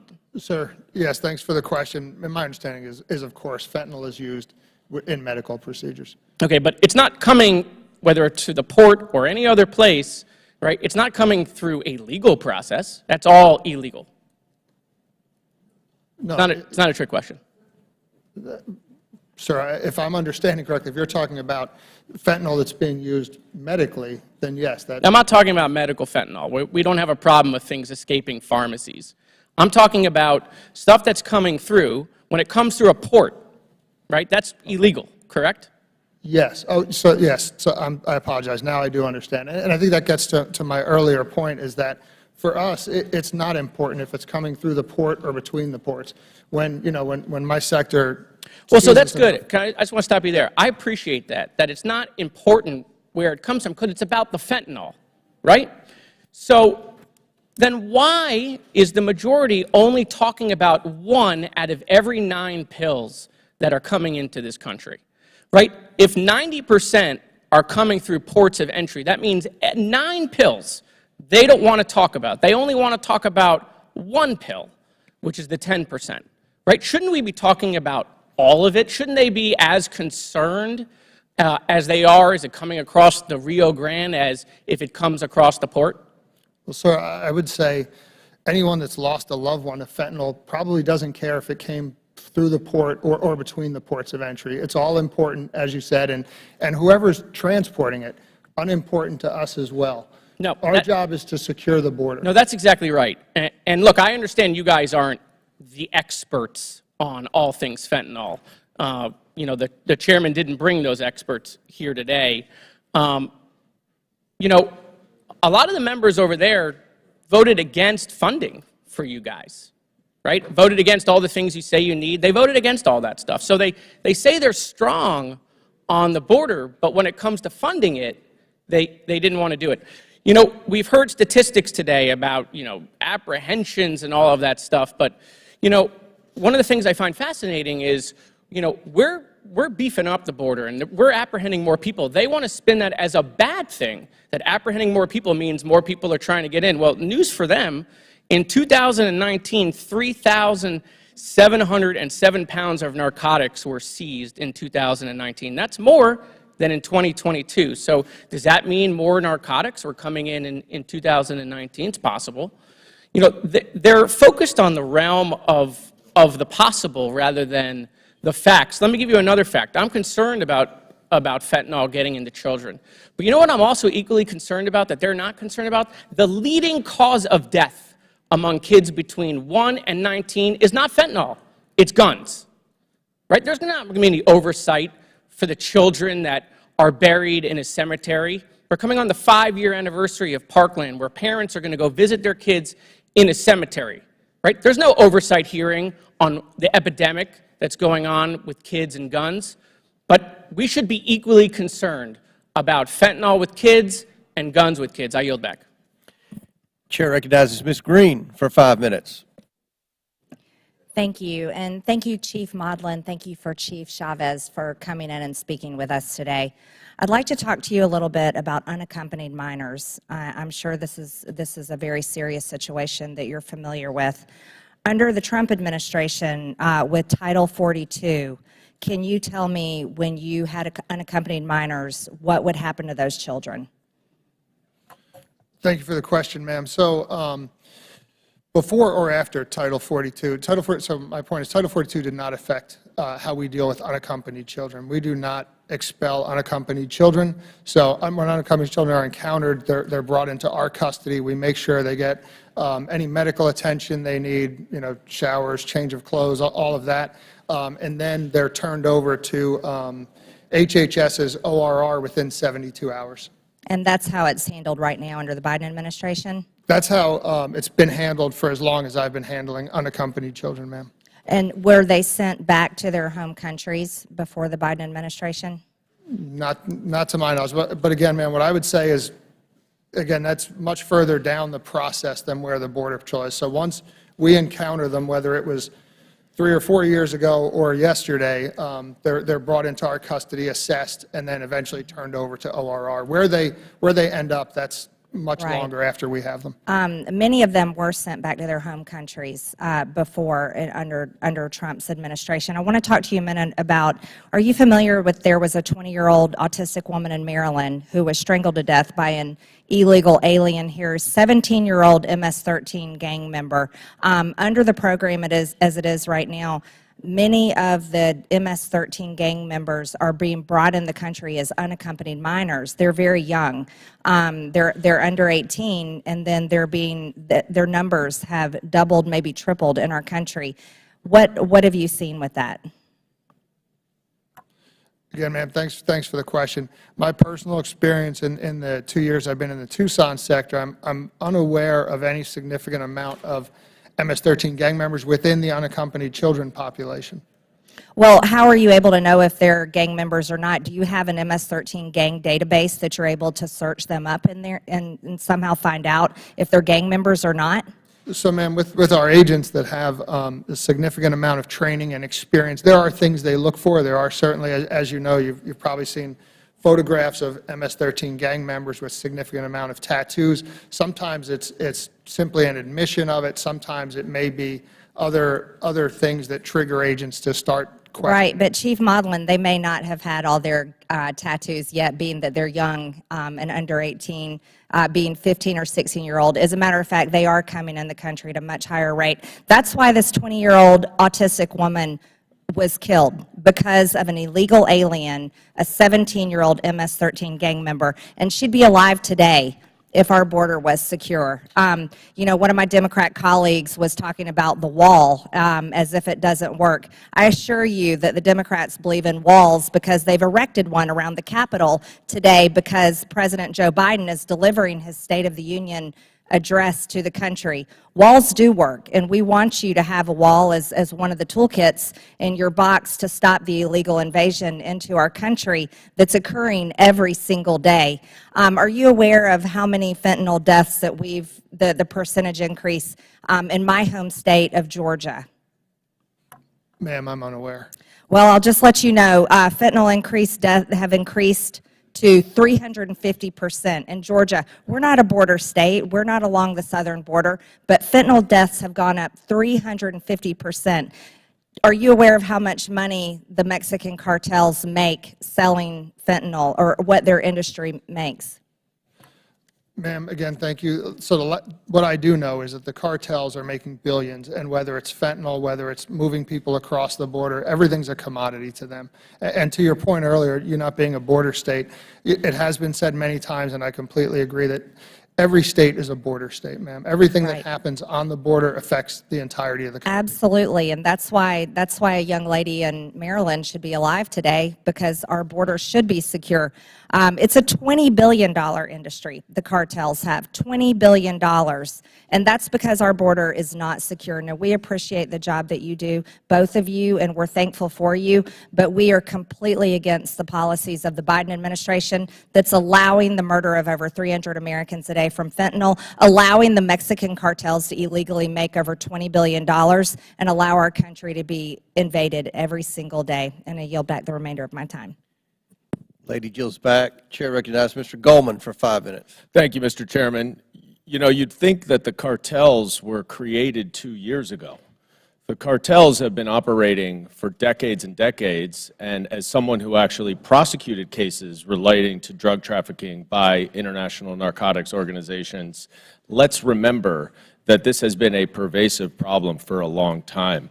But Chief Modlin, I am very happy to hear you say that you and your excellent team has dramatically increased fentanyl apprehensions over the past couple years. It means that the increased funding and the new policies of the Biden administration are working on the ground. And in fact, isn't it true that one of the new policies is to impose sanctions on some of these dangerous cartels, which had not been done in the Trump administration? Is that right? Thanks for the question, sir. So I am unaware of that particular policy, but certainly we greatly appreciate any help that we get on the border. You know, my colleagues on the other side of the aisle clearly would like to go back to the immigration policies of the Trump administration. So I want to take a minute just to look at those. Chief Chavez, are you familiar with something called the El Paso Initiative? I am not, sir. Well, the El Paso Initiative was conducted from March to November of 2017, and it was a pilot program that operated in your sector, the Rio Grande Valley, that resulted in the separation of at least 280 families. Does that sound familiar to you? Oh, yes, the El Paso Prosecution Initiative. Oh, yes, Yeah, thank you. Thank you for clarifying. Thank you for clarifying. In fact, that's actually where I'm going with this, because what differed is the prosecution of immigrants who coming across the border. This was a pilot program that you were intimately familiar with, isn't that right? That is correct. Okay. And in fact, you didn't notify for quite a while your senior leadership of this pilot program. Is that correct? Congressman, thank you for the question. But No, it was just a simple question. I don't have a lot of time. Well, it's pending litigation, so I can't really answer specific questions related to that. So we've heard a lot about unaccompanied minors who, by definition of being unaccompanied minors, wouldn't you agree, crossed the border without any families, right? In general, yes, unaccompanied minors cross the border without families. And you're aware that under our immigration law, those detained by immigration enforcement must be released within 72 hours, right? Must be, yes, sir. Okay. Correct. And when individuals are detained or in immigration detention, they're kept together with their families, right? We make every effort for individuals to stay together with their families unless an adult has a criminal history. That adult is processed separately by policy. Immigration detention processing separately. Correct. Okay. But it is also true, right, that a violation of a criminal statute means that both an individual can be detained longer than 72 hours and that they cannot be detained with their family. Is that right? That is correct. Okay. So let's talk about the child separation policy. Title 18 United States Code, Section 1325, is a misdemeanor for improper entry into this country. And I can tell you I spent 10 years as a federal prosecutor. I had never even heard of this statute. But this was what was used, am I right, to make sure that parents were separated from their children, correct? The parents were charged with Section 1325? Again, I cannot comment as there is pending litigation. All right. On Well, the case. I think we all know that is the case. And, you know, there have been, as you say, there's litigation going on. This was a cruel and inhumane policy that my colleagues on the other side of the aisle would like us to return to, the old antiquated immigration policy that separated children from their families. And Mr. Palmer earlier talked about having an organized process. And I agree, and you guys have mentioned this. Let's increase the number of immigration judges to process asylum claims so that we can move through the system faster. Let's increase the number of visas so that there is an organized process to welcome immigrants into this country. The Trump administration reduced the number of visas by 11 million. So, you know, let's have this organized process. And let's remember that for fiscal year 23, the Biden administration increased funding for you and other law enforcement agents at the border security by 17%, but the Republicans voted against it. I yield back. Chair recognizes Ms. McClain for 5 minutes. Thank you, Mr. Chairman. And first, I want to start out by saying thank you for being here, but more importantly, thank you for doing what you do to try and protect this nation at the border. I think at times we get a little bit lost in our partisan politics, and your job and what you do is increasingly important. It has been highlighted, if ever before, and the job that you do to try and keep this nation safe should be applauded and not condemned. So let me applaud you for the job you do. In the interest of time, I just want to go through some questions to make sure I have the facts correct. And I'll start with you, Chief Modlin. Do you know how many potential terrorists were apprehended last year? Thanks for the question, ma'am. And I know you're going fast, but I do just want to say is thank you for applauding us. What I would say is that, honestly, our jobs in the big scheme of things are fairly easy. It's the agents on the ground every day that are hiking in those mountains and risking their lives to save the migrants and apprehend people that really should be applauded. But and please I will bring it extend back. our thank you to those agents as well. Yes, ma'am. And in terms of the numbers, no, so I do not know. I do know in the Tucson sector, which is what I represent, there were 2 or 3 last year. I believe it was 2 persons that were on the watch list. And again, sir, just in the interest of time, we are in agreement that CBP has apprehended individuals on the terror watch list. Correct? Yes, ma'am. Okay. CBP data that I have said reports 98 suspected terrorists apprehended just last fiscal year on the southern border. Would you have any reason to doubt that, or do you think that's inflated or deflated? Does that sound directionally correct? I don't have any reason to doubt that, ma'am. Okay. Thank you. Ma'am? No, okay. Congresswoman. That is a substantial increase from prior years. Is that correct as well? That sounds about right. Okay. And would you agree there are a high number of gotaways? That is correct, ma'am. Okay. And again, I'm just trying to get the facts, trying to leave the personalization out of it. In fact, CBP estimated that there were over 500,000 people that got away in fiscal year '22. Sound correct? Yes, ma'am, that sounds correct. And given the number of people slipping past CBP, are you concerned that terrorists could be exploiting this chaotic situation to slip through the cracks? Again, ma'am, in terms of the gotaways, I think it would be irresponsible to try to assume who they were. All I do know is that a lot of people do get away from us. Fair assessment. Fair assessment. Also, would you agree that given the high number of illegal boarding crossings, the potential for a terrorist slipping through is higher than in previous years? I mean, just by sheer means of volume. I don't want to speculate, ma'am, but as Chief Modlin mentioned, we don't want to assume the unknown. We are concerned always, of course, because to us what matters is who and what comes between those ports of entry, and that we're able to identify every single person that comes through. And are you doing that? And we're not able to do that at this time. And I don't mean that any disrespect. You're doing the best you can. That is what the challenge is. With what you have. Would you agree that this presents a significant national security risk? When we don't have the right amount of resources, the technology, the infrastructure, the personnel, where agents can get to every bit of location across that border to ensure that we have the vigilance necessary to find every person that's crossing illegally, then we have a high probability that. So would that be a yes? We don't know who's coming across, yes. Okay.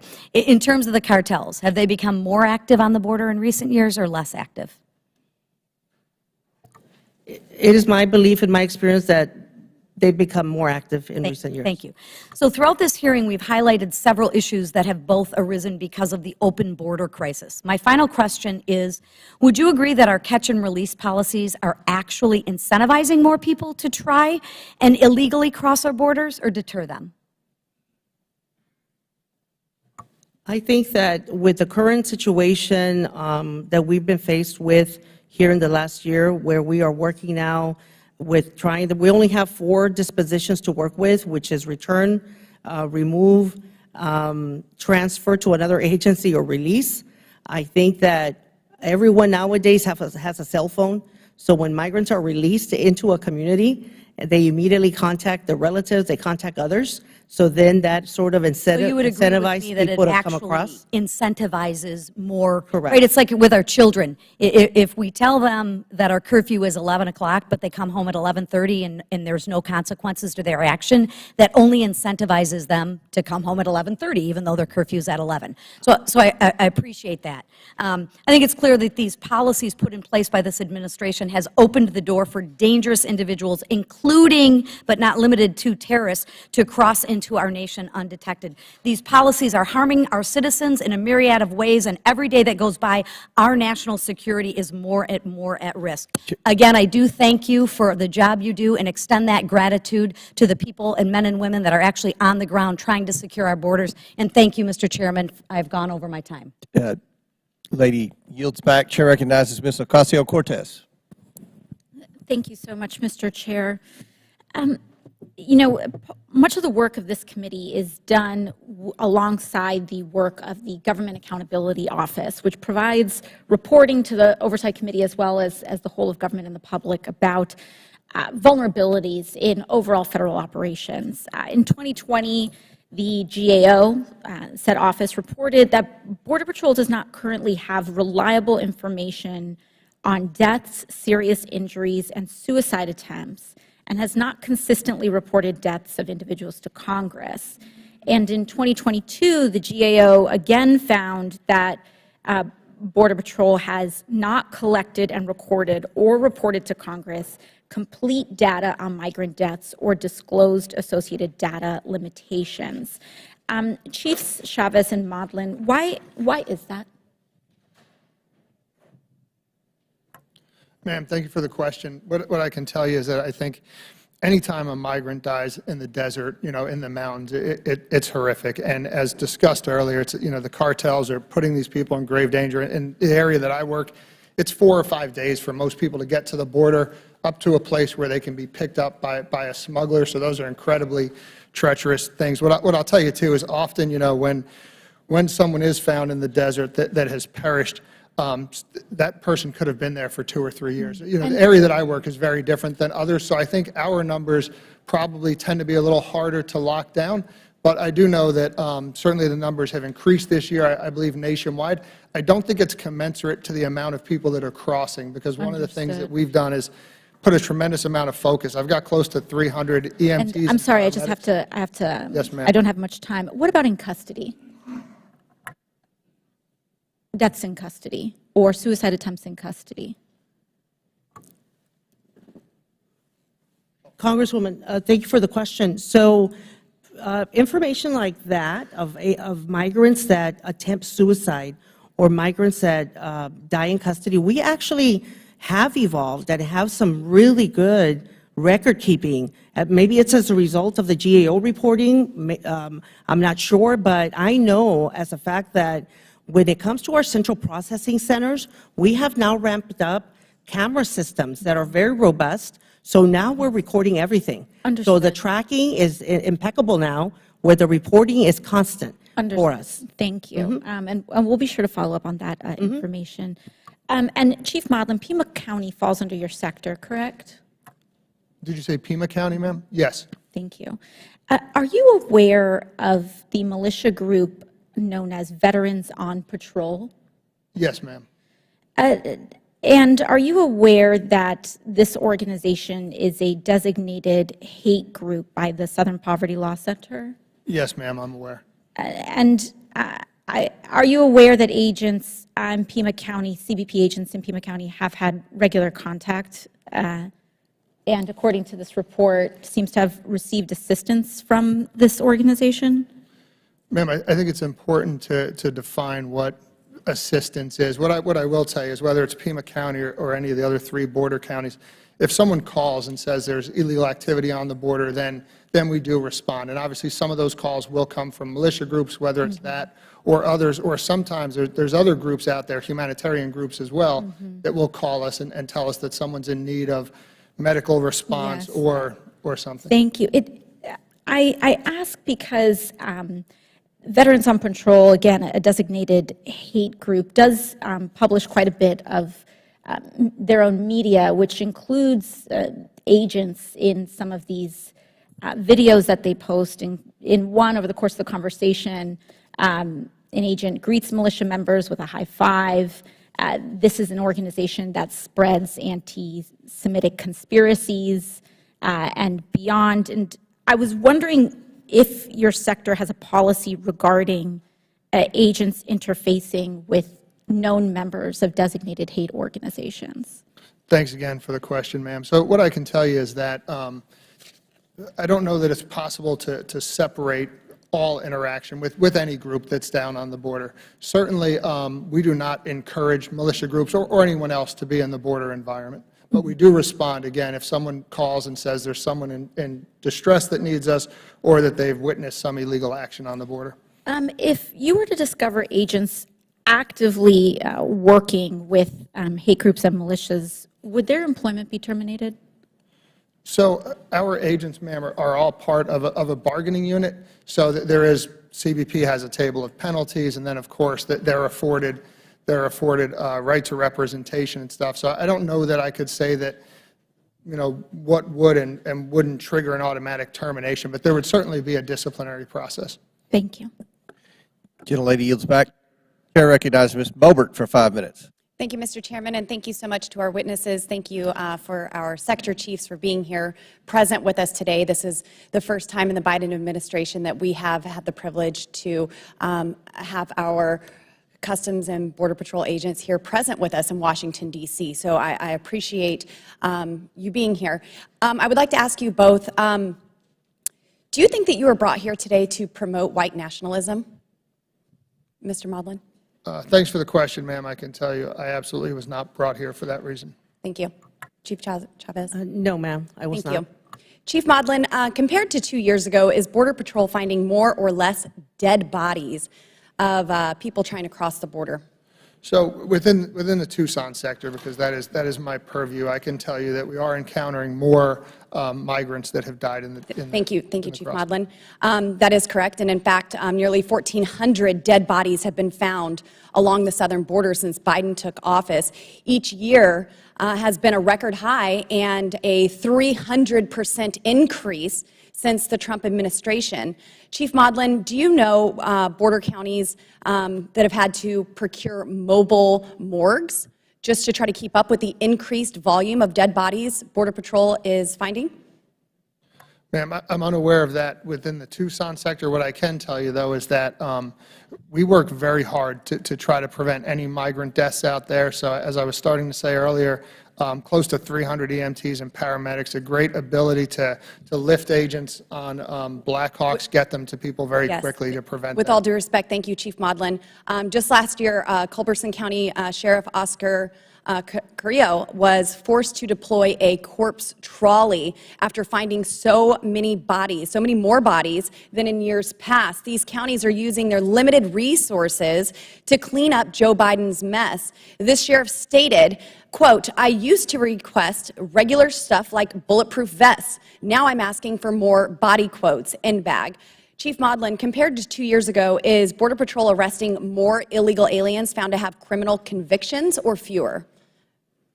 Ma'am, so in terms More or of fewer, pure, please, Chief. Ma'am, More or fewer? more. Thank you. In fact, Border Patrol arrested more than 12,000 last year, up from 2,500 in fiscal year 2020. That's almost a 400% increase. Now, what about terrorists? Is Border Patrol encountering more or less people with records in terrorist screening databases? Chief Modlin.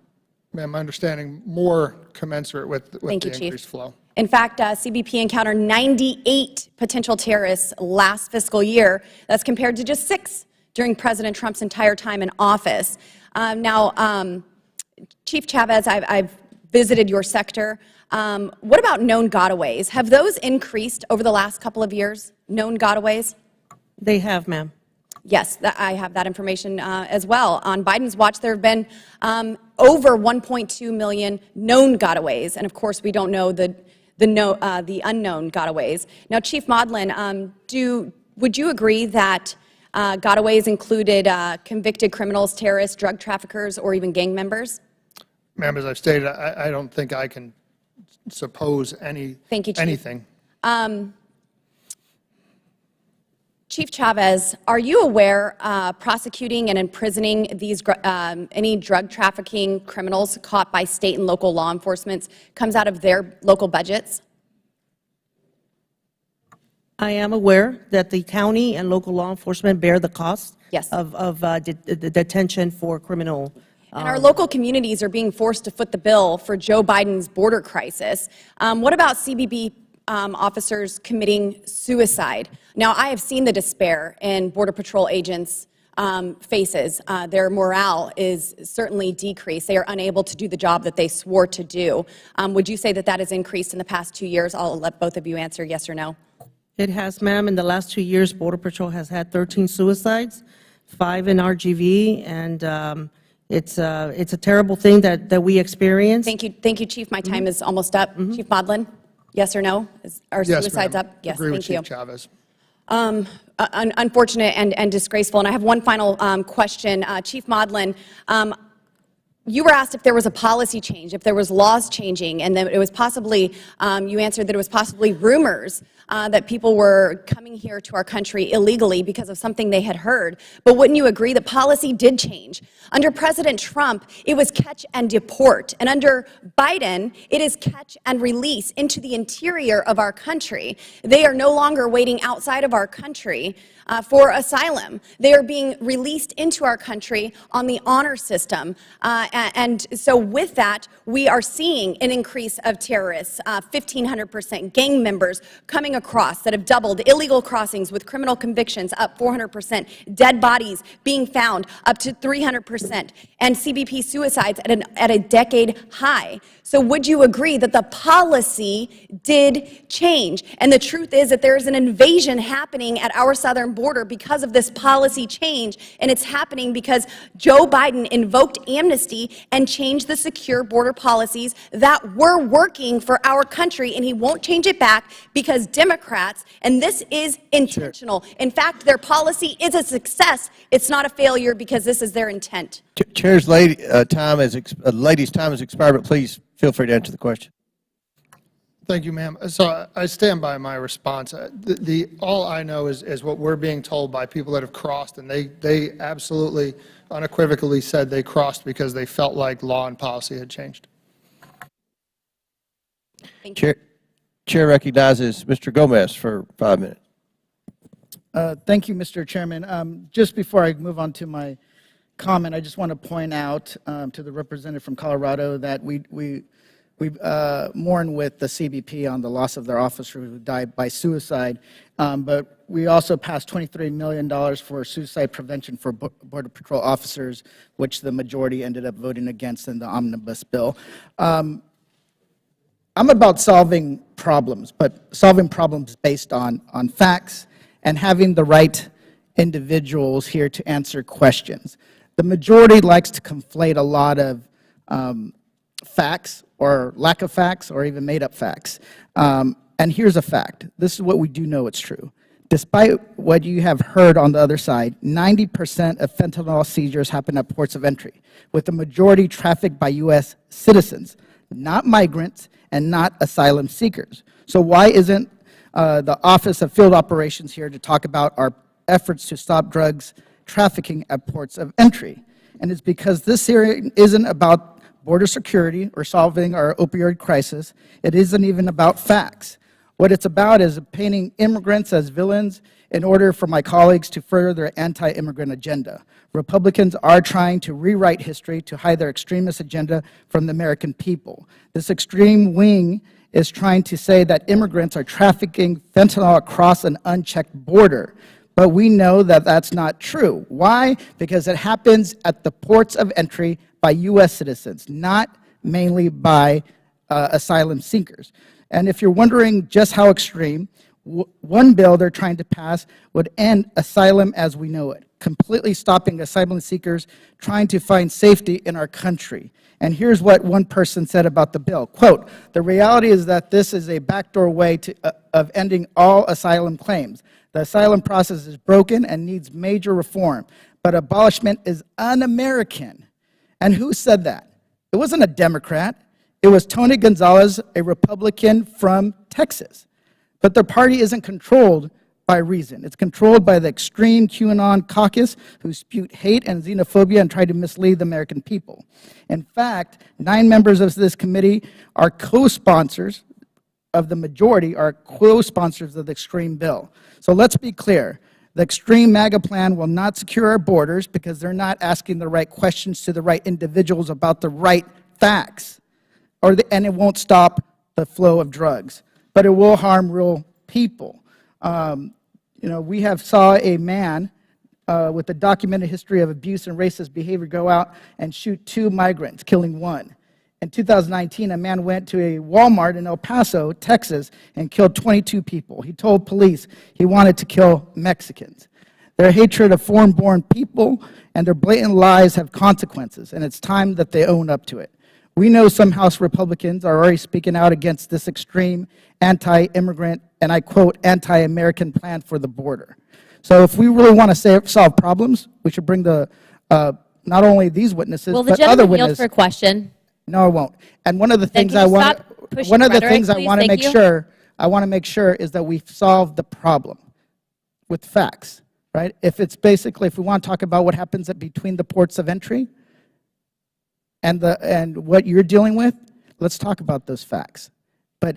And what you need to solve it.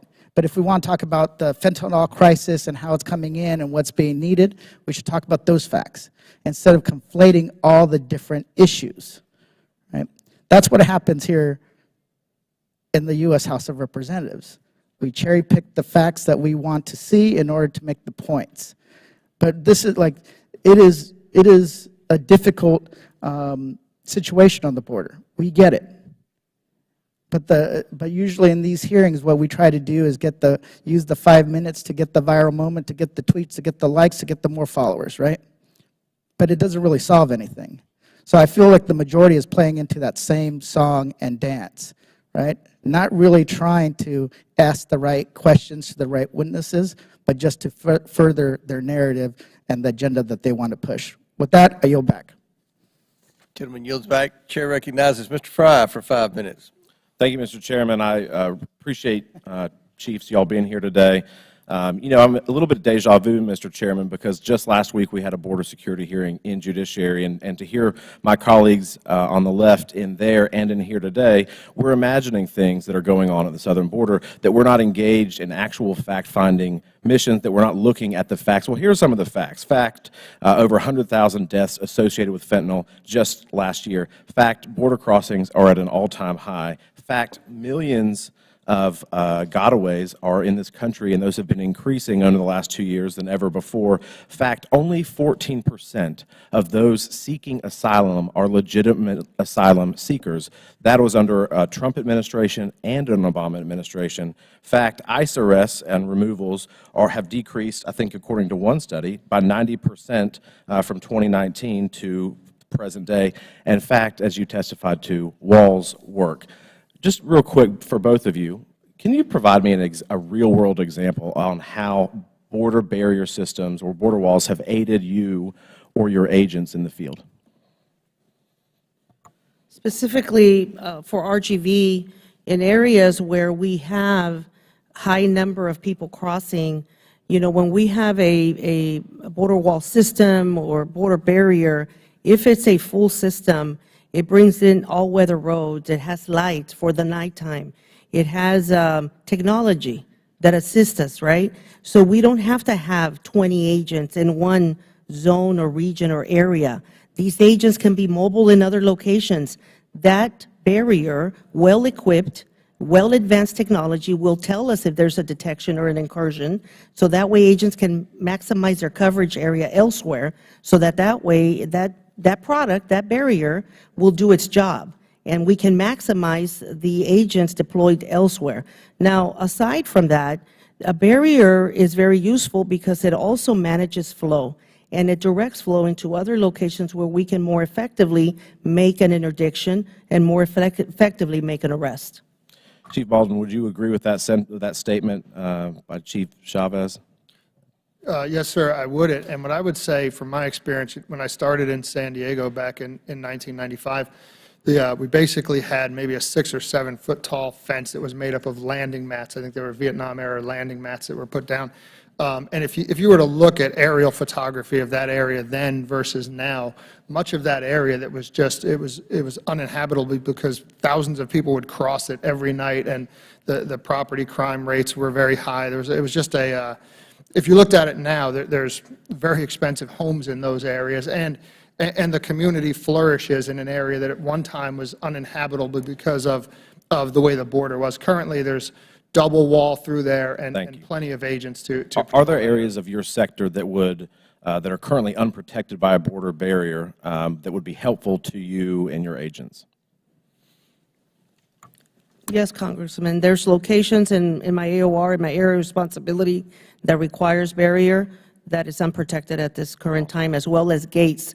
Gates are super important for us, and currently there's gates that are not there that leave us vulnerable. Chief Molden. So, Congressman, in my sector, the good news is we got about 120 miles of border wall system that we asked for. One of the challenges, though, is that it was never meant to be just the wall. It was supposed to be the wall system, the barrier, and then road as well, and fiber optic cable that would alert us when things were going on.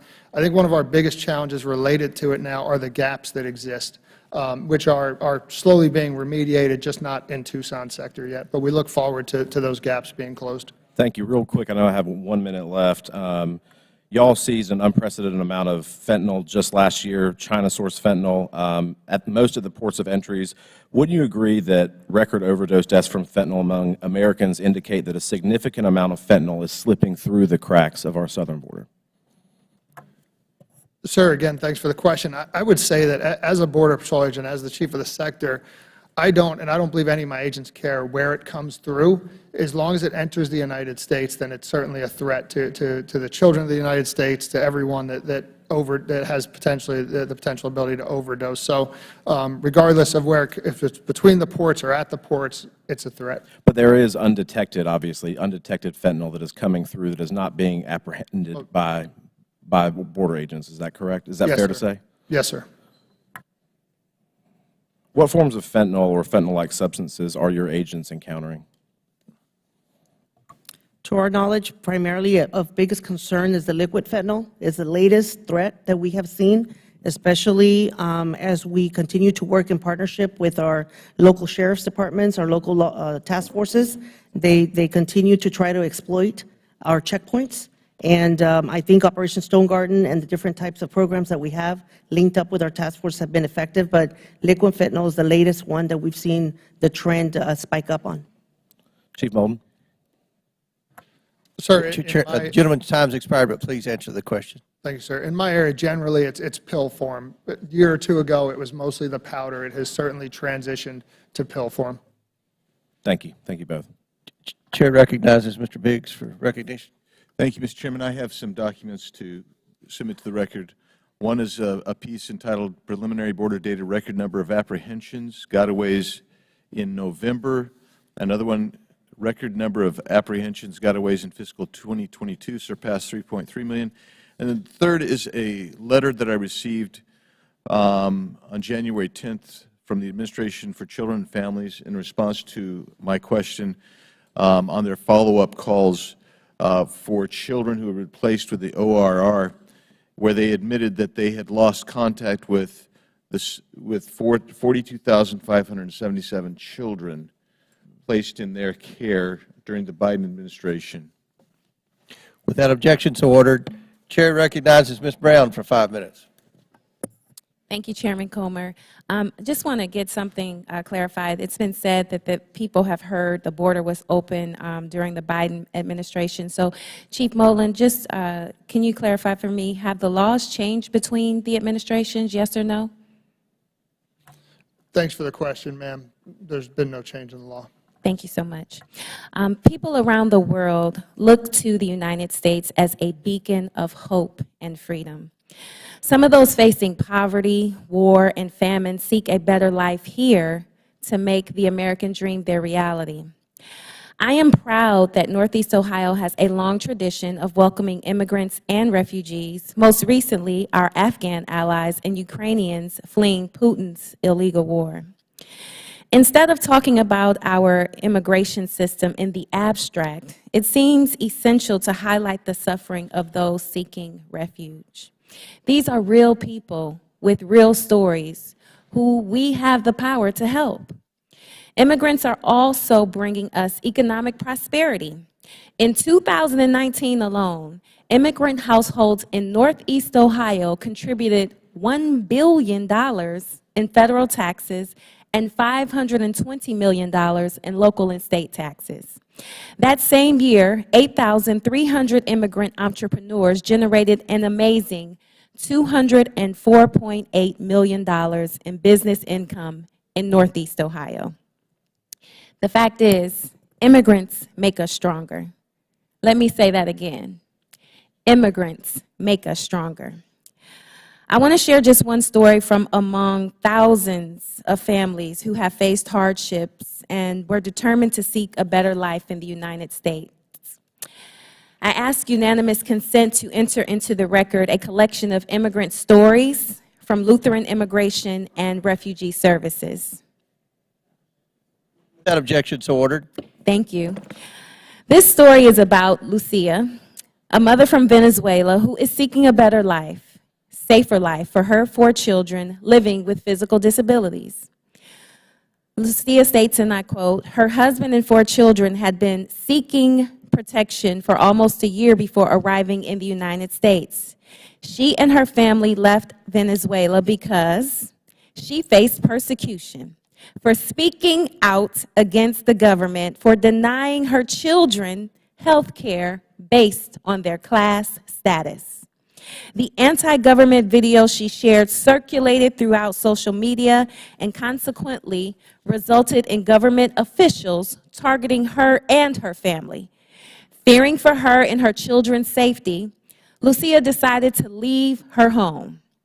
Lucia and her family tried to seek asylum in the neighboring countries, but faced discrimination and mistreatment due to her children's disabilities. Lucia's only choice was to seek asylum in the United States. She finally made it to this country a year after fleeing Venezuela.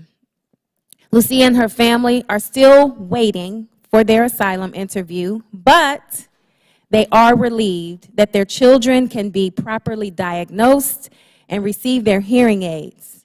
Most importantly, the children can attend a school that accommodates their disability. This is what our American story is truly about, finding a better life in this great country. Now, unfortunately, some on the other side block important action to secure our border and provide humane pathways to immigration while claiming to have strong records on the issue. The hypocrisy does not go unnoticed. The Biden administration and congressional Democrats are here to work hand in hand to fix problems in our immigration system to make our country stronger, better, and more just. I hope that my friends on the other side of the aisle will come to the table and responsibly tackle our immigration system. Thank you so much. And with that, Mr. Chairman, I yield back the balance of my time. Thank you. Lady yields back. Chair recognizes Ms. Luna for 5 minutes. Thank you, Chairman. I would just like to correct the record. It was Obama-Biden who built the cages, aka chain link partitions, used by Border Patrol stations as a safety measure to guard against things like sexual assault. I know that we had heard earlier that Trump built cages. That is simply not true. And it is also, as seen behind me, Biden who put kids in shipping containers, something that the media wanted to fact check. But as you can see, these are shipping containers. Now, it is no secret that there is a crisis at our southern border. Obviously, Mayorkas was actually caught on a hot mic a couple of years ago saying that these numbers were unsustainable. We have approximately 325,000 children enter the U.S. under Biden administration, and these are unaccompanied minors a majority of the time, and it's vastly between these ports of entries. Now, Mr. Chairman, I would ask for unanimous consent to enter these two graphics into the record. Without objection, so ordered. The Biden administration does not want to acknowledge these facts, and they certainly don't want to know who's coming into our country. It has been estimated that a shocking 60% of Latin American children who cross the border are caught by cartels and exploited for child pornography and drug trafficking, which would be roughly about 200,000 kids under this administration. As Representative Andy Biggs had stated, because of a letter that he received, 42,577 children have been lost. Just before I go into my next point, Chief Chavez, can you tell me the youngest age of a known rape victim that you've come across or that you've heard of? I don't have the age, ma'am. I know that when we go to the Central Processing Center, this was in El Paso, my intelligence agents as well as Homeland Security investigations agents, they do the debriefs at the center. Do you have minors that are raped when crossing the border? Has it been an occurrence that has happened to either Chief Chavez or Chief Modlin? Yes or no, please? Sorry, we're limited on time. Yes, ma'am. Yes, on my end. Thank you. President Trump has expanded President Trump did expand biometrics collection to include DNA testing pilot program and fingerprinted children under the age of 14 to crack down on child smuggling and migrants posing as fake families. Now, I hear a lot of rhetoric saying that it was wrong for people to separate children, but I, as a Hispanic woman and a veteran, think that it is the right thing to do to separate children until you can biologically confirm that they are not being handed over into the hands of traffickers, and it is grossly irresponsible to hand those children that we might not have any idea if they're actually biologically related. Chief Modlin, would you agree that you would rather have a child to be confirmed to be a known family member than release them into the hands of a trafficker? Thanks, ma'am. So I would agree. Anything that helps us determine the actual familial bond is positive.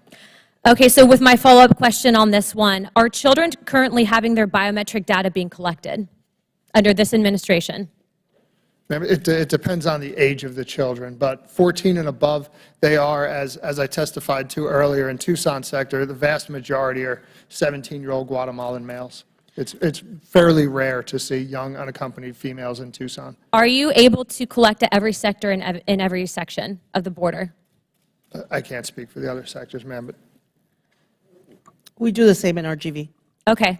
I would just like to also ask one more thing. A large part of your job is engaging in catching those that are engaging in human smuggling and trafficking. Do you believe that with more funding that you could do your job better? Ma'am, I absolutely believe more funding, we can do our own job, we can do our job better, absolutely. Ma'am?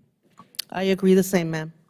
Okay, I just want to close out with this because I know that we're limited on time here. For any member of this House of Representatives advocating to defund Border Patrol and ICE, not only are you complicit in engaging in aiding and abetting traffickers, but you are hurting minority children at that. And with my final question, can you please tell me, are a majority of Border Patrol agents white or Hispanic? Ma'am, my understanding is the majority of Border Patrol agents are Hispanic. And as I've stated earlier, most of them are either first-generation migrants or migrants themselves. I will close with this. Clearly, we don't have a white supremacy history in this country. Clearly, it's an illegal immigration one. I thank you guys for your service, and please tell your counterparts, God bless them. Thank you. Chairman, I yield my time. Lady yields back. Chair recognizes Mr. Edwards for 5 minutes. Thank you, Mr. Chair. To each of our fine officers here, I thank you for your service at our border and all of those that are supporting you. I've heard from at least one member here this afternoon that they felt that they were the only person that represented a border district. I just completed a tour of the westernmost counties in North Carolina. Counties nestled down in the mountains, 1,000 miles away from the border. And every sheriff that I visited said that they felt that they were protecting their county from the border. They were a border county because they're seeing the influence into what was once mountains that seemed impenetrable to these types of behaviors, particularly the drugs. Mr. Modlin, I know that we have heard reports of how many pounds of fentanyl, gallons of fentanyl have been captured. Do we have any method to estimate how much fentanyl has actually made it through into the United States? Thanks for the question, sir. To my knowledge, there is no way to estimate the amount that made it into the United States. It certainly, that estimation certainly wouldn't come from me. I'd like to follow up. When you discover fentanyl coming in, can you tell us what that looks like? Is it in the back of a truck, a backpack? Did somebody swallow it in some container? What are the mechanisms that people are using to get the Chinese fentanyl into the U.S.? Thanks again for the question, sir. So when we uncover fentanyl, usually it's in pill form. You've probably seen, because it's been widely discussed, some of the multicolored pills recently. I think my sector had one of the largest seizures of the multicolored fentanyl. It sort of looks a lot like candy would look like. We see that sometimes at our immigration checkpoints and then often between the ports of entry as well, or just on a traffic stop that Border Patrol agents make. Thank you. Mr. Chair, I'd just like to comment to the committee that we heard an argument from the other side earlier this afternoon that this was an issue of humanity, and I couldn't agree more. When I listen to the folks in western North Carolina, I think that we have to consider the humanity, first of all, of those fine officers that are putting their lives at risk to deal with drug dealers, to deal with the increase in crime. We need to consider the humanity for the children that are losing their parents to overdoses, or the children that are seeing their brothers and sisters incarcerated for dealing with drugs. The humanity for young folks that are getting hooked on drugs and overdosing and living their lives. The humanity for parents that are losing their children to the fentanyl influx that we see in this country. Mr. Chair, I know we're running out of time. We've got some other deadlines, so I yield back. Thank you. Gentleman yields back. The ranking member and I have agreed, and the votes have been called. I'm sure you all need a break. We have a few more people left for questions, and then we were going to do a closing statement. So at this time, the committee will stand in recess up until 10 minutes after the last vote. There are only 2 votes, I believe, so this won't last very long. So at this time, we'll be in recess until 10 minutes after the conclusion of the last vote.